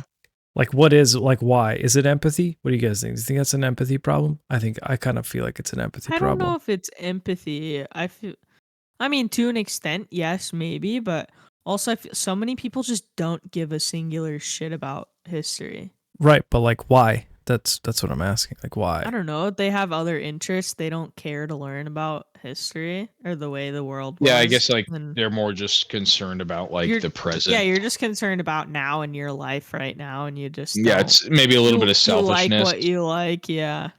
But like why? That's that's what I'm asking. That's the side effect. I feel why. like. No, maybe it is the why. I just feel like that's the side effect, or that's what just like people say because they don't really know why they don't care about history. Yeah, so they maybe. just like, or it's. I feel like history is like an interest, like not that it's a hobby, but it's kind of like learning about history kind of is a hobby, and so if it's just not something you care about, or it's not a hobby that you enjoy, then like you're not gonna do it. You don't care. I'm gonna stick by my guns and say it's empathy. There's some lack of empathy. I could see that. Yeah. Like maybe you don't care to have empathy for it because to care about history you have to be able to put yourself in their shoes and like kind of like imagine it and like fantasize it and be like, what would it be like? And if you're not willing to go there or incapable to go there, either way, I feel like it's just like it's like an empathy thing. Yeah, you can't share the feelings or like, you know, or like try to understand what those people went through and like how they lived, essentially. So, yeah, I could see how you could put that in. Yeah, and like maybe you're an empathetic overview. You're more like you care more about facts than exploring an idea, and like that kind of falls into the empathy realm of, you know, yeah, I don't know, empathy. Sticking by it. Tell me how I'm wrong in the comments. Yeah, I think with that, that concludes this episode 13. Do you guys have anything you want to say? No, you know, something we forgot to do last time with Wyatt. Go through our list? No, I don't know. Let us know in the comments. I feel like it's redundant, but yeah. We forgot the goal was that the guest, and we didn't tell this to Joe, so Joe, if you're not ready to come up with a topic, that's fine, but our initial going in plan was that like, so Joe, you did the get to know Joe, Mount Rushmore of things about Joe. With Wyatt, we did life mottos. Can you think of a Mount Rushmore of a topic to get to know somebody for the next guest? So you like get to set the Mount Rushmore about themselves for the next episode. Kind of putting you on the spot. So you're saying like you come up like with the next person's intro topic. Mount Rushmore. So you're saying like how we did like the red flags and the like the places to visit and stuff? Only the like Only about themselves. get to yes. So like get to know Joe, like you're saying that's like more of a blanket thing. I could go deeper and be like get to know said individual on like a deeper level, like only on that topic or like something close to it. Sure. Yeah. It sounds kind of funny. I don't know. This is the first thing that comes to mind. Maybe like past relationships. Maybe that's like a maybe